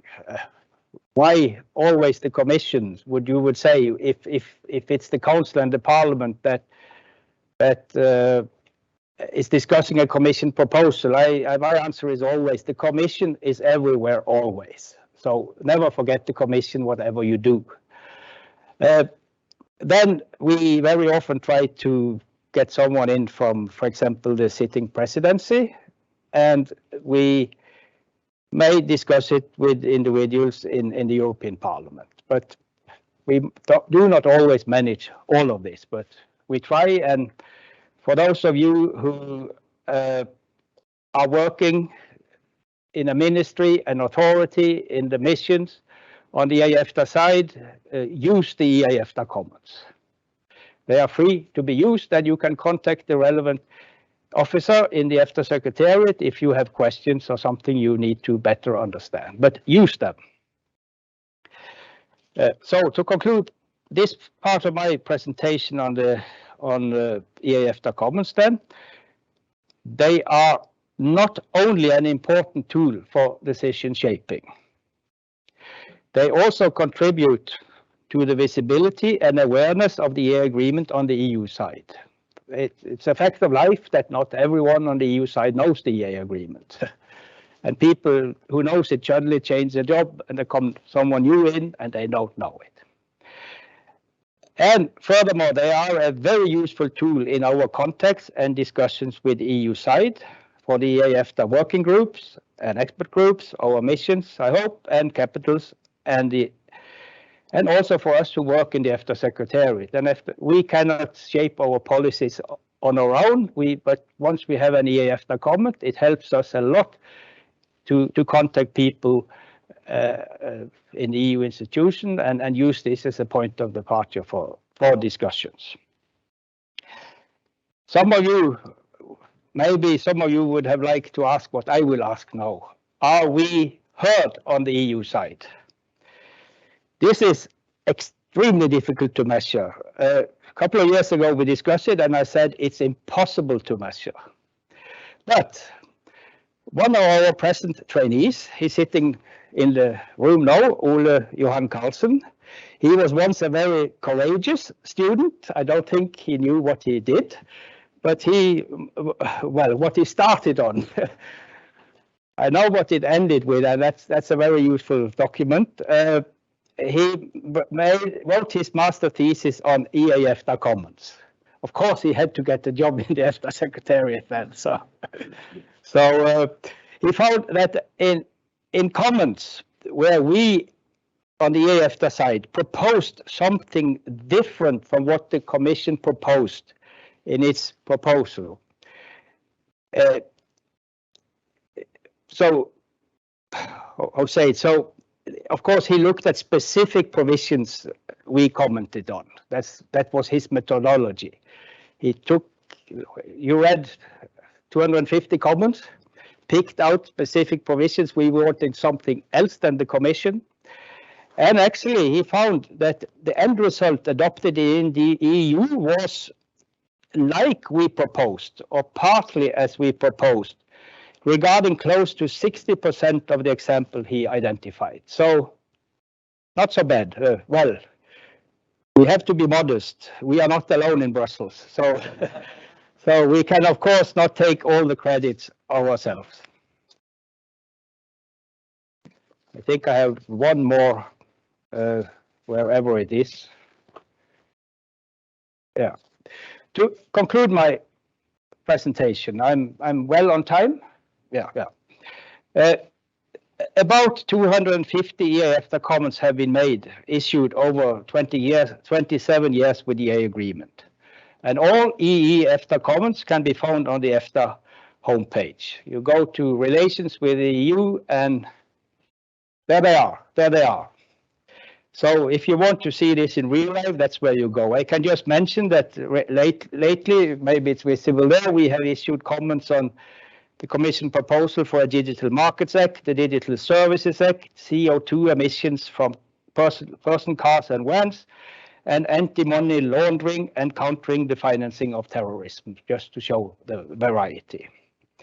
Our impression is that EFTA is, believe it or not, we are small, but we are still regarded as a very good, I call it, trademark in Brussels.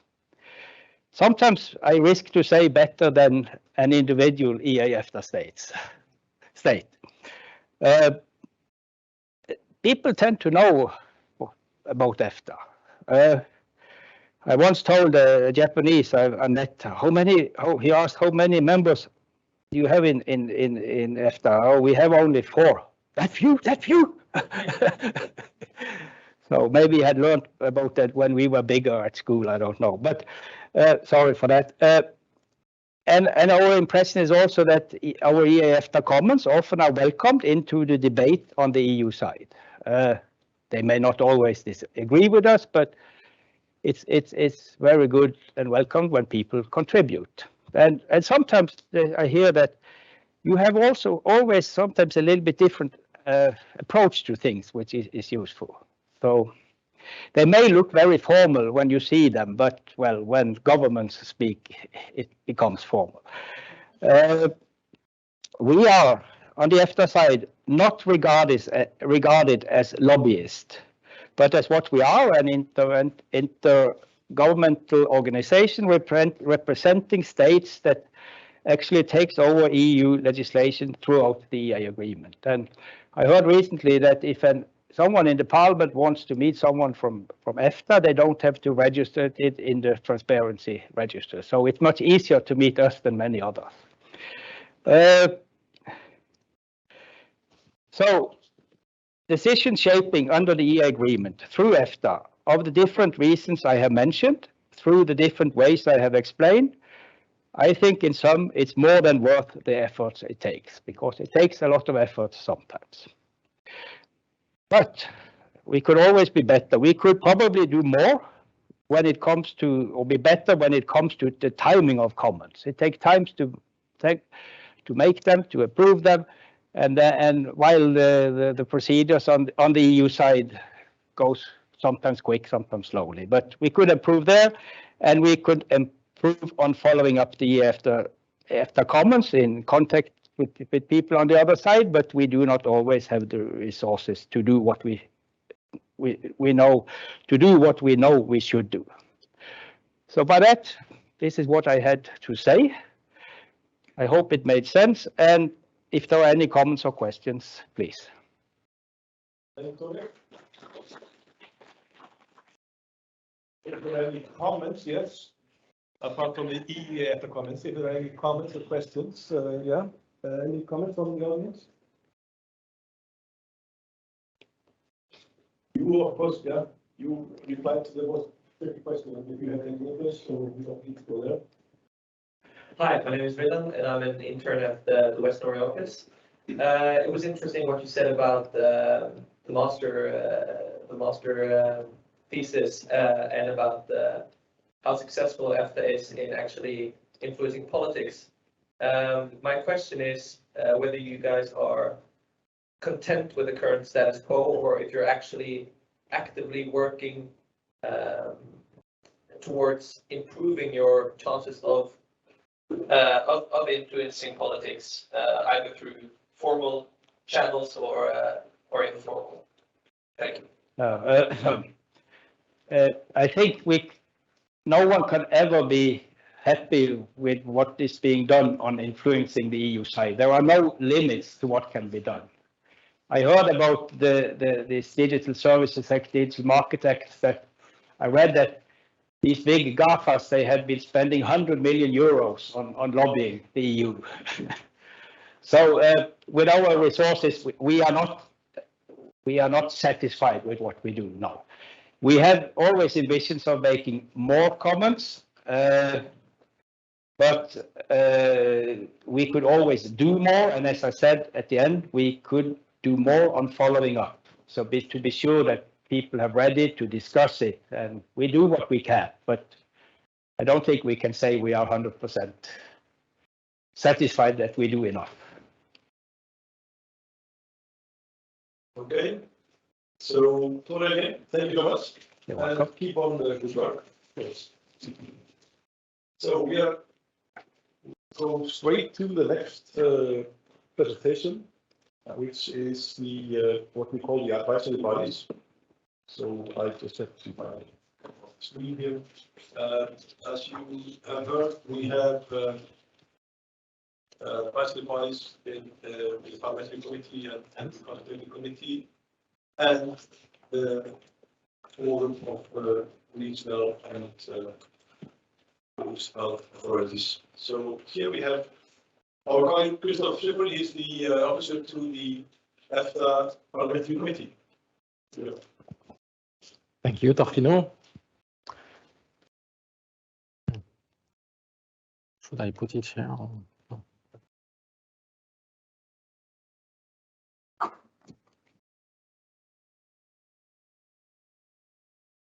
So good afternoon, everyone, and I hope you are still fit for the last part of the program. I'm going to do a presentation on what we call the EFTA advisory bodies, which is not like a formal term. It's a generic term that encompasses a bit all the bodies, committees that we have in the EFTA institutional setup in connection with the EEA agreement. And I'm gonna present actually the parliamentary scrutiny, the role of the social partners, and also the scrutiny at the local and regional level. At the Secretariat, two colleagues dealing with these committees. My other colleague is at the back of the room. It's Peter Gunnarsson, and he's in charge of the consultative committee, and he provides support also for the local and regional forum. And I am dealing with the EFTA Parliamentary Committee and the joint body under the EEA agreement. So today the presentation will be structured quite simply. First, a little introduction. I already started about what are the EFTA advisory bodies, and then how the scrutiny of these three bodies is done by these different committees. And then, as you are used at the end of the day, you will have the possibility to have ask questions if you have any. So here you have a chart of the EFTA organization, association, institutional structure. The EFTA Council, I don't know if you saw it already today in a previous presentation, is actually the body of EFTA at 4, the 4 member states together. The ministers have created bodies or committees or to assist them in their work. And it dates back already in the 60s, 70s. They actually created a parliamentary committee and a consultative committee. The parliamentary committee is a forum for parliamentarians. So each parliament in the EFTA states have a delegation that they send to EFTA and to create this parliamentary committee. And the same goes for the EFTA Consultative Committee that gathers representatives of trade unions, business associations, and employers' organizations. And if you look at the rules of procedures of this committee, their mandate, what's their role? It's very broadly defined. They actually have the mandate to provide advice to member states on all issues of relevance to the organization. And you have learned that EFTA is actually responsible for the 3 EEA EFTA states, the relation with the EU, the implementation of the EEA agreement. This is the topic of today. And the second point is the EFTA at 4, it's negotiating trade agreements outside the European Union. So today, actually, my presentation is focusing on point 1 of this little slide. This you already probably saw this morning, probably by Hege at least, if not Marit as well. It's this 2-pillar structure of the EEA agreement. On the left-hand side, you have the EFTA pillar. On the right-hand side, you have the EU pillar. And the EEA agreement creates joint bodies to implement, develop the EEA agreement. So most of your presentation today were focused on the upper side of the graph, so the EEA Council for the ministers, the EEA Joint Committee at ambassadorial level, and my presentation is actually focusing rather on the left part, the lower part of the slide. So the agreement creates a joint parliamentary committee and a joint consultative committee. On top of this, and I have added it a bit separately, is this cooperation between the EFTA Forum and the Committee of the Region, which is not formalized properly in the EEA agreement because the Committee of the Region was created after the entry into force of the EEA agreement. So if we look now at actually my job, the parliamentary scrutiny, the EEA Joint Parliamentary Committee. So the Article 95 of the EEA agreement creates a joint parliamentary committee that is composed of equal members of the European Parliament and of the Parliamentary Committee, 12 members from the European Parliament, 12 members from the EEA EFTA states. This committee meets twice a year, once in an EEA EFTA country and once at the seat of the European Parliament in Strasbourg. Even though with the pandemic it's a bit debatable, it was a lot online. The mandate is to scrutinize the good functioning of the EEA agreement. How do they do that? Actually, they invite the representative of the EEA Council, of the EEA Joint Committee at their meeting. And these executive representative report to the parliamentarians on what has happened, how has the agreement developed, and they can ask questions and they can take positions on different specific topics. The committee also monitors EU legislative developments that may have an impact on the EEA agreement, and they do that by first discussing what they want to have on the agenda, but they also invite, or at least they try to do so, rapporteurs and shadow rapporteurs of different political groups in the European Parliament who are in charge of negotiating a specific legislative file for the European Parliament. And in that, on that occasion, they can actually share concerns or ideas to their counterparts in the European Parliament. And these rapporteurs and shadow rapporteurs are not specifically members of the delegation of the EU delegation, the EU side of the EEA Joint Parliamentary Committee. And there I have mentioned something is that actually when you say meeting with the European Parliament, the Parliament also is organizing delegation. They have a delegation for relation with EFTA countries and the EEA. You see there a picture. The chair is Mr. Andreas Schwab. He's German from the EPP group and member of the Internal Market and Consumer Protection Committee, which is very relevant for the legislation that is then incorporated into the EEA agreement. It's not the only committee, but still it's a relevant committee. You had just before me the good presentation of Ture, who has been working on this EEA EFTA comment for many years and know it inside out. And actually these comments, and he mentioned also my name before, are extremely also useful for the parliamentarians, because actually with these documents, the parliamentarians know what is the EFTA or EEA EFTA position on specific legislative file. So sometimes we do invite representatives of the Secretariat to brief the committee or either on only the EFTA side or together with the European Parliament. And actually they can use, it's very useful for them to say, this is what EEA EFTA states do think on this specific proposal. And then they can also hand it over sometimes, these comments, if they are meeting with a rapporteur on a specific topic that is being negotiated by the European Parliament. You know, they say, we have actually a position, we have a comment, and they can hand it over on top. So they do monitor these legislative developments. If you look at the past meetings that we had, they were very much focused on the impact of the COVID-19 pandemic on the internal market, or the EEA in that case. You have heard that during the pandemic, you know, there were like measures taken at the border and so on and so forth, with like export restrictions for vaccines or things like this. So or like suspension of the free movement of persons. So this was a very big topic during the pandemic. And of course, looking at the developments on the EU side, they have discussed a lot the green and digital transition. They have discussed the European carbon border adjustment, the social dimension of the Green Deal, artificial intelligence, you know, all these core internal market issues that are relevant for the EEA that may be incorporated into the EEA agreement. Formally, the committee can express its view in form of resolution and reports. It happens at least once a year when they adopt a resolution on the annual report on the functioning of the EEA agreement. For this year, the first meeting in 2022 is scheduled to take place from 23rd to 25th of May in Oslo in Norway. The first meeting will take place in an EEA EFTA state. The second one is supposed to be during around mid-October in Strasbourg. Then we move on to the committee of my colleague Pietur, which is the EEA Consultative Committee.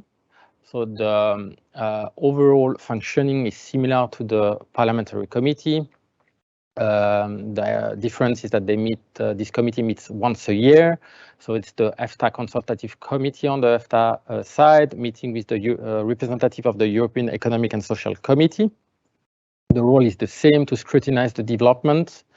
The composition of the committee, its functioning is described in the Article 96 of the agreement, and it also expresses its view in form of report and resolution. The last meeting was last December, mid-December. They adopted two resolution and reports, one on the action plan of the European Pillar of Social Rights, one on the effective minimum taxation. And the next meeting is, or the 2022 meeting is supposed to take place in May, 11th of May in Bergen in Norway. And there they are also expecting to adopt resolution, one on the social aspect of the Fit for 55 package, and one on the role of the artificial intelligence in the workplace. So there you also have a picture of the meeting at the European Economic and Social Committee in 2019. We have a lot of pictures of 2019 that are nicer than just the faces on the screen. And we are celebrating at the time the 25th anniversary of the EEA Agreement. And then we get to the last body so of this EEA EFTA Forum for Local and Regional Authorities. So it has been mentioned before, it's an informal body. It has been established later in 2009 only by the EEA EFTA states, by the Standing Committee of the EFTA states. The ambition is to involve local and regional elected representatives on EEA matters. They usually meet once a year. Since it's not enshrined in the EEA agreement, they have established informal links with the Committee of the Region. And also they adopt opinions, and these opinions are addressed not to the joint body, the EEA Council or the EEA Joint Committee, but to the EFTA Pillar, so to the Standing Committee, to the ambassador of the EEA EFTA states. And there you actually have the online meeting picture of these delegates at a meeting that took place early last year. So I'm already reaching the end of my presentation, just to say that these bodies are important in the EFTA, at EFTA or in the EFTA institutional structure, because they are a link, a channel to communicate with the politics, with the economics and the social and civil society in the EEA EFTA states. They bring EEA EFTA matters closer to the citizen, and ultimately they ensure the democratic accountability and legitimacy of the EEA agreement, even though it's not the only way of having this democratic accountability. For example, in the Norwegian Parliament, you have the European Consultative Committee. So the Norwegian Parliament, they have a committee where they meet with the Foreign Affairs Minister on a regular basis once a month to discuss also EEA affairs. But I mean, together at three, this is how they do that and how they communicate and how they scrutinize. And in Iceland would be the Foreign Affairs Committee also discussing regularly EFTA affairs. So I will stop here and also happy to take a few questions if you have any. Thank you for the attention.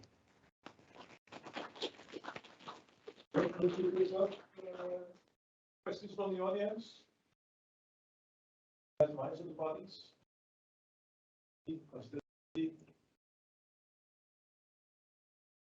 I was clear enough.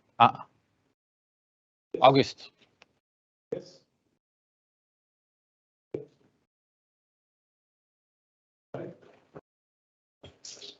Hello, my name is August from Norway. I was wondering is the composition of the delegations from the different countries? How are they decided? Are they normally proportional? And has there been any sort of changes in the interests of the parliamentarians over the last few years? Yeah, thank you. So according to the rules of procedures, it's 12 members on the EFTA side. So I think it's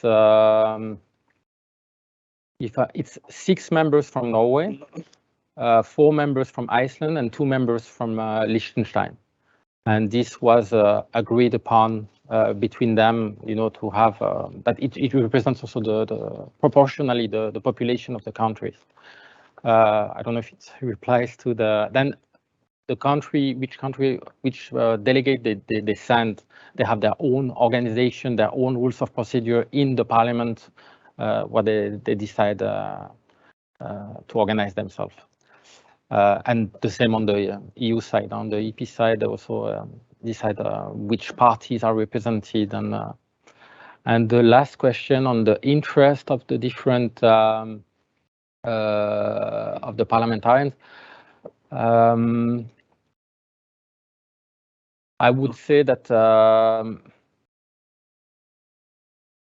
there has been at least a shift, not especially in terms of topic, but a bit related to also what Ture was saying in Brussels, how to have influence, how to be influential.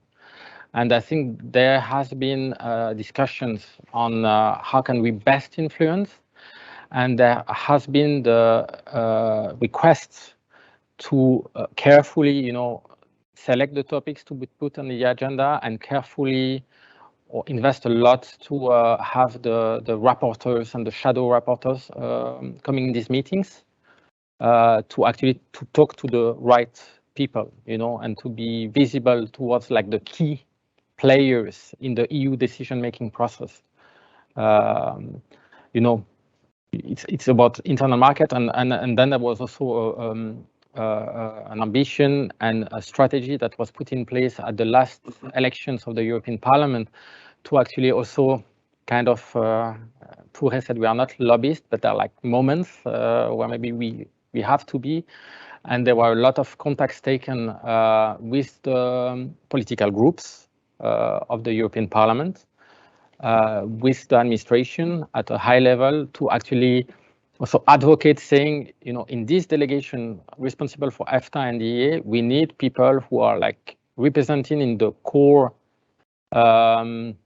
committees responsible for the internal market.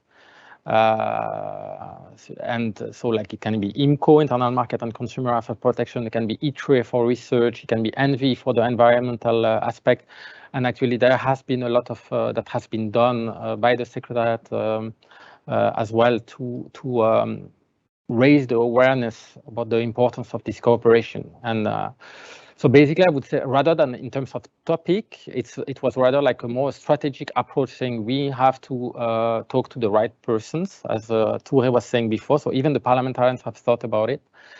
And then in terms of topics, politics is about like, should be to govern well, you should plan ahead. But there are a lot, parliamentarians, they have a lot to do at home as well. So they are reading the news and so on. And this, what is political now is what they want to discuss at the next meeting, So the big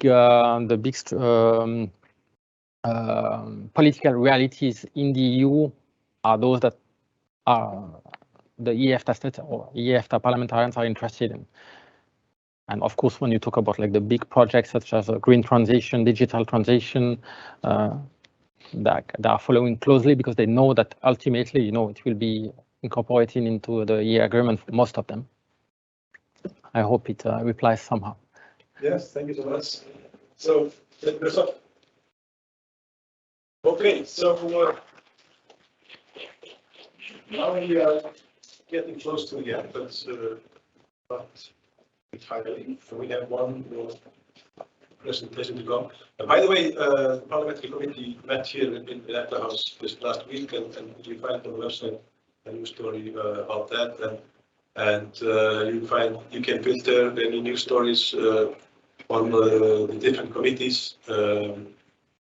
constituted committee as well. So. And we have special pages with pictures and information on all the members, etc. So now we go to what we call in our own jargon, the ESO, that's the EFTA Statistical Office, which is actually in Luxembourg. And they just celebrated the 30th years of existence last year. And we have the deputy head of the office, Marius Andersen, here. So, Marius, please, the floor is yours. Thank you. Maybe I'll try it like this.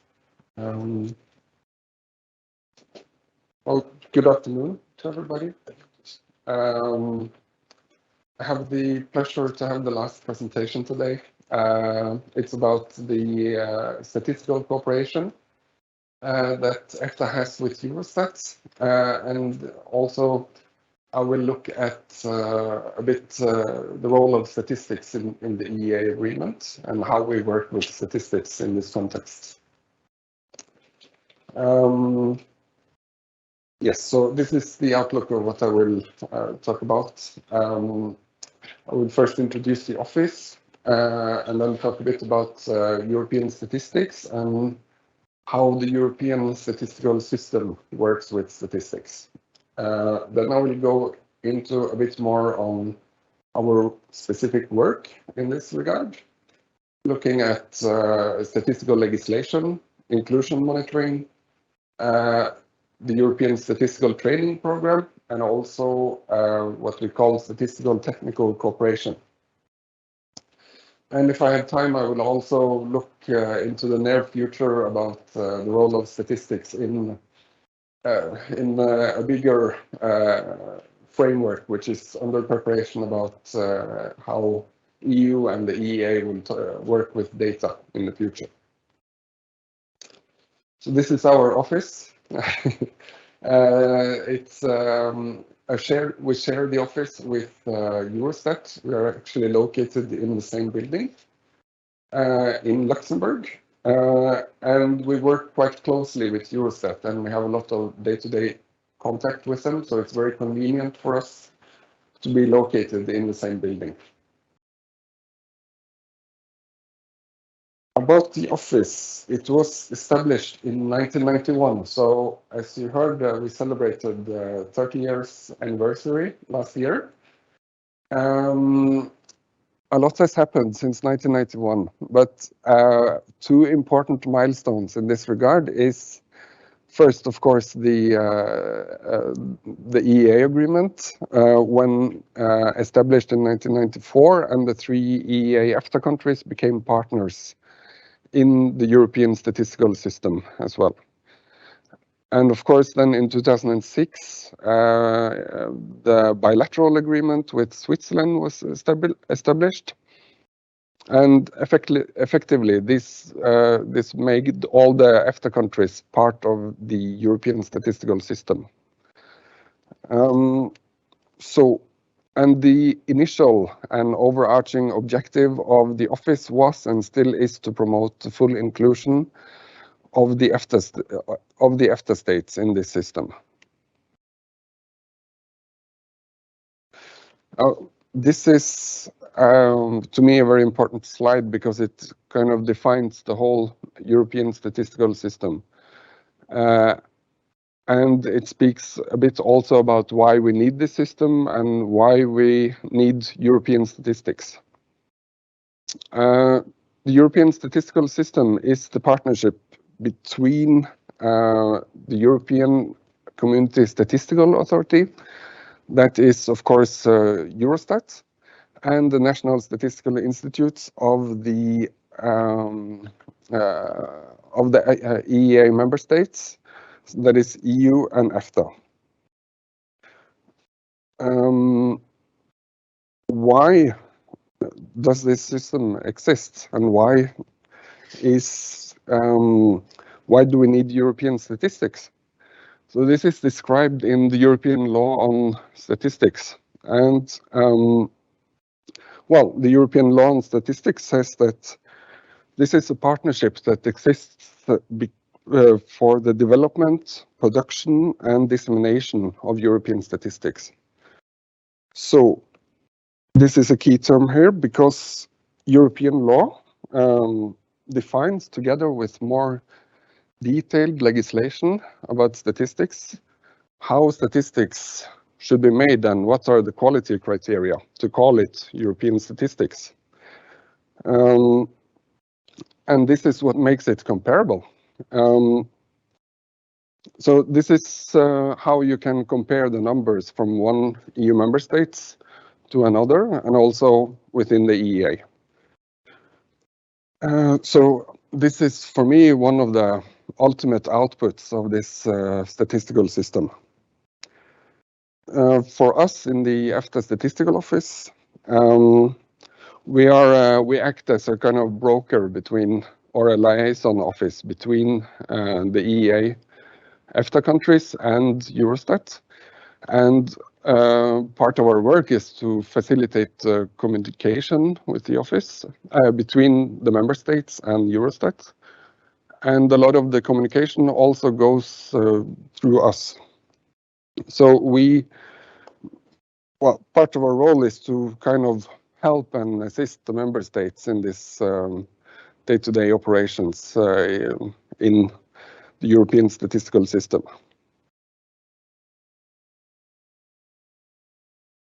Then a bit more about our tasks.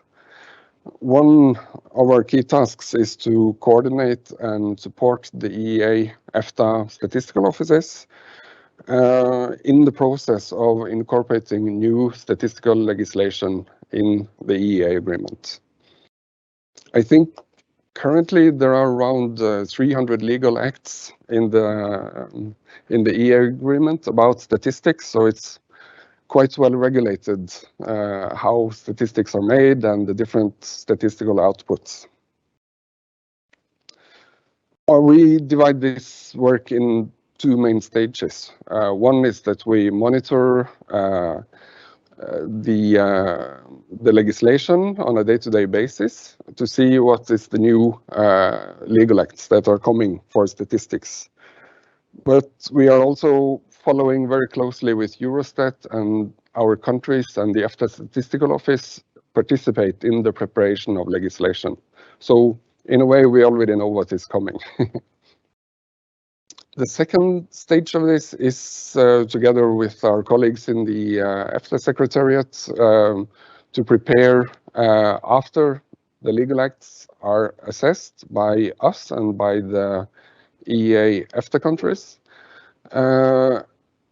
a joint committee decision for incorporation into the EEA agreement. And part of this work is also to kind of assess the challenges for incorporation and see if there are needs for any adaptations.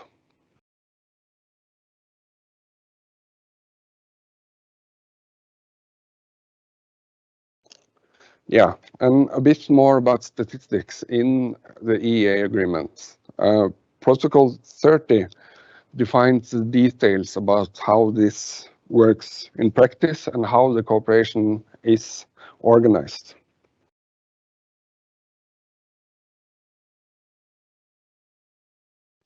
I should actually say also here that statistics in the EEA agreement is one of the horizontal and flanking policies in the EEA agreement and organized under Subcommittee 4.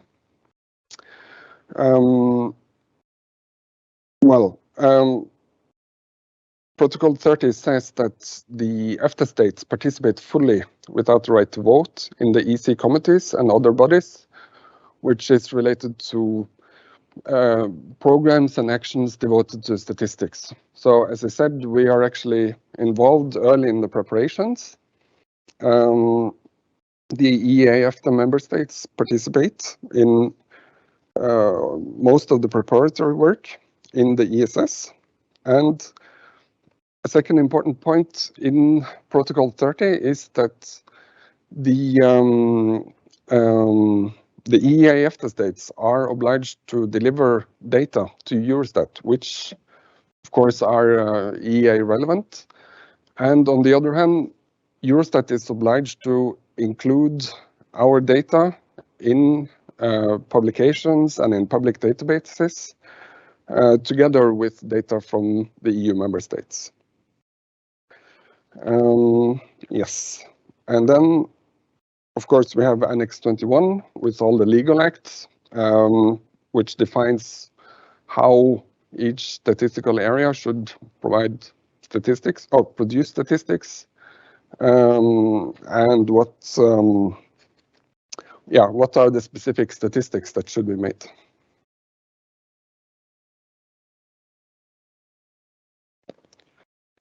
So as you heard, there is this mutual obligation to report and include data. from the EFTA states.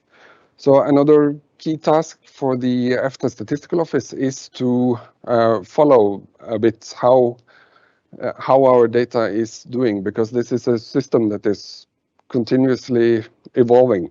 So 5 years ago, the requirements for statistics was very different than it is today. So we follow the publications and check if the data is included for our countries. And if not, what is the reason behind this? So we also follow up this very closely with our partners in the statistical offices and also Eurostat.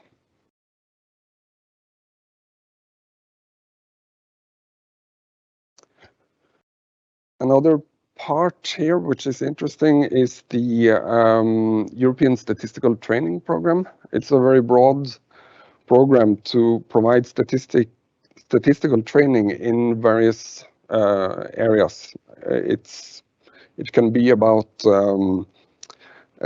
specific statistical areas, new statistical methods, specific software used for IT, and it's a wide range of training courses and workshops for statisticians in Europe.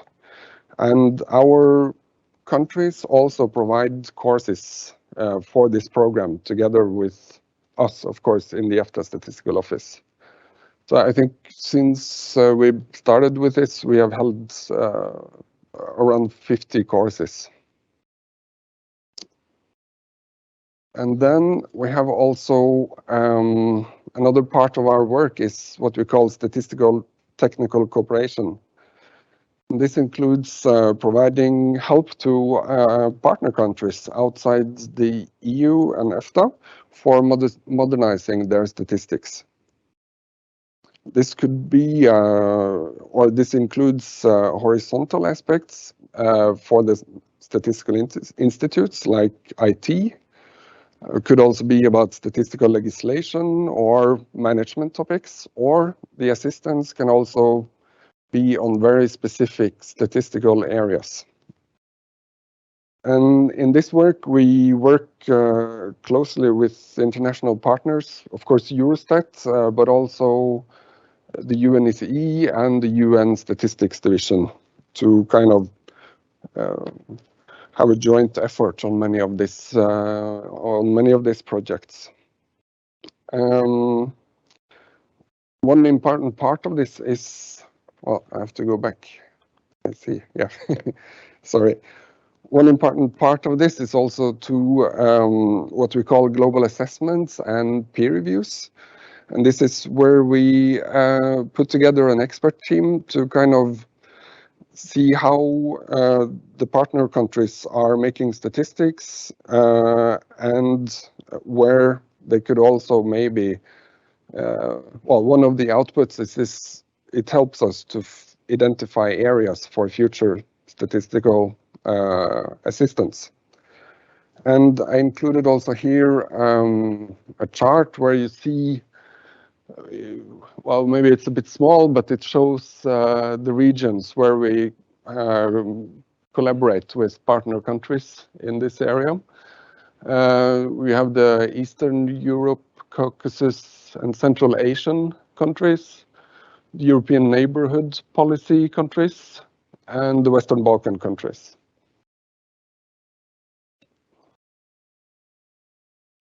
And then finally, a very brief look into the close future. It's about a framework that concerns how EU and the EEA will work with data in the future. On the one hand, when there are discussions about modernizing statistics these days, they often talk about how can new data sources be accessed and utilized for producing official statistics.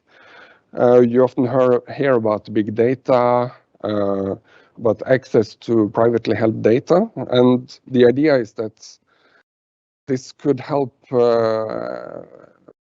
making statistics production more efficient, that you could provide more indicators, and potentially more detailed statistical indicators.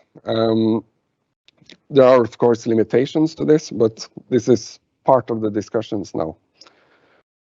At the same time, the European Strategy for Data was published in 2020, and this aims to create a single market for data by facilitating sharing,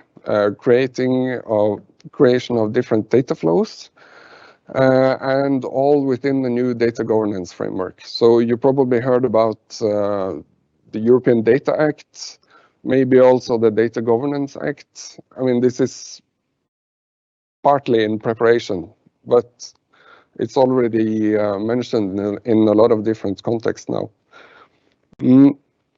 So together, these regulations, they create mechanisms for sharing data. This includes also public and private sector, and ultimately the aim would be to create an internal market for data. So this will impact how national administrations and also the European administrations work with data, but also the statistical offices, on the one hand, as a supplier of data in this system, but maybe also as a user of data. So this has also an impact for the kind of framework in Europe and in the EEA, which will concern also statistics and the role of national statistical institutes, possibly. So this was just to give you a small look into one of the more strategic and future topic for statistics, to end the presentation with this, and I thank you for the attention. We actually have already some questions to you. Regarding inclusive monitoring, it is often the case that the EFTA states statistics are not included in EU statistics. Actually, I would say opposite. Usually they are included. So when we follow this, the typical scenario would be that our country data are included, but a few cases where they are not, we have to follow up closely with either the statistical office or Eurostat. Okay. Is there ever a need to collect data according to a different classification scheme for the EFTA states? No, not really. Actually, as the EEA relevant statistical legislation is incorporated into the EEA Agreement, the more or less same framework applies to the EEA EFTA states as the EU member states. So, and I would say also this is part of the purpose of making statistics according to the same standards. It makes it comparable across countries. One more question. Has there been any disagreement about how to count continuous categories like emissions or fiscal deficits in the EEA? Oh, this is a very detailed question. I'm not sure I know all the details there, but I could investigate. Statistics, all the details, isn't it? Yeah. Yeah, I could come back to that later. Yeah. Yeah, honestly, just send us questions, statistics, and we will get them for you. That's for sure. So, thank you, Magnus. Thank you. So we are getting to the end of the seminar. Very much welcome. Thank you to all of you. Hege is still here, our Deputy Secretary General. Maybe you want to say something to the audience that's still watching us from a distance in many, many different countries. Yes. Thank you, Torgrim. Yeah, this brings us to an end, and all that remains to be said is thank you. I would like to say a big thank you to my dear colleague behind the camera, taking care of all the technicalities, and that has made this happen to the benefit of all of us. Thanks a lot. Thank you to all the present, all our colleagues that have given us presentations today, to have taken time to prepare and to dedicate to this. And of course, most of all, a warm thank you to all of you participants who have listened in during a long day. And I really hope that you have found something of interest to all of you. And please, if there is anything you'd like to hear more about, to learn more about, or if you have questions, do not hesitate to reach out to us. We are here to spread the gospel about the EEA agreement, so to speak. So, and we love it. And well, what's more to say is that I hope that next time in the autumn, I know I said that the last time around as well, but I really hope that we can meet all of you here in Brussels, and also that we can finish off this, what I think is a fantastic seminar, over some glasses with bubbles. So with this, I say thank you again, have a nice evening, and see you. Thank you, Megan. Underline that all the presentations will be on our website, and we will also chop up the presentations on video. This will all be in our newsletters and on our website in the future. But mostly thanks to all of you who are watching and to the presentations. And we'll be back to you very soon. Thank you. Bye-bye.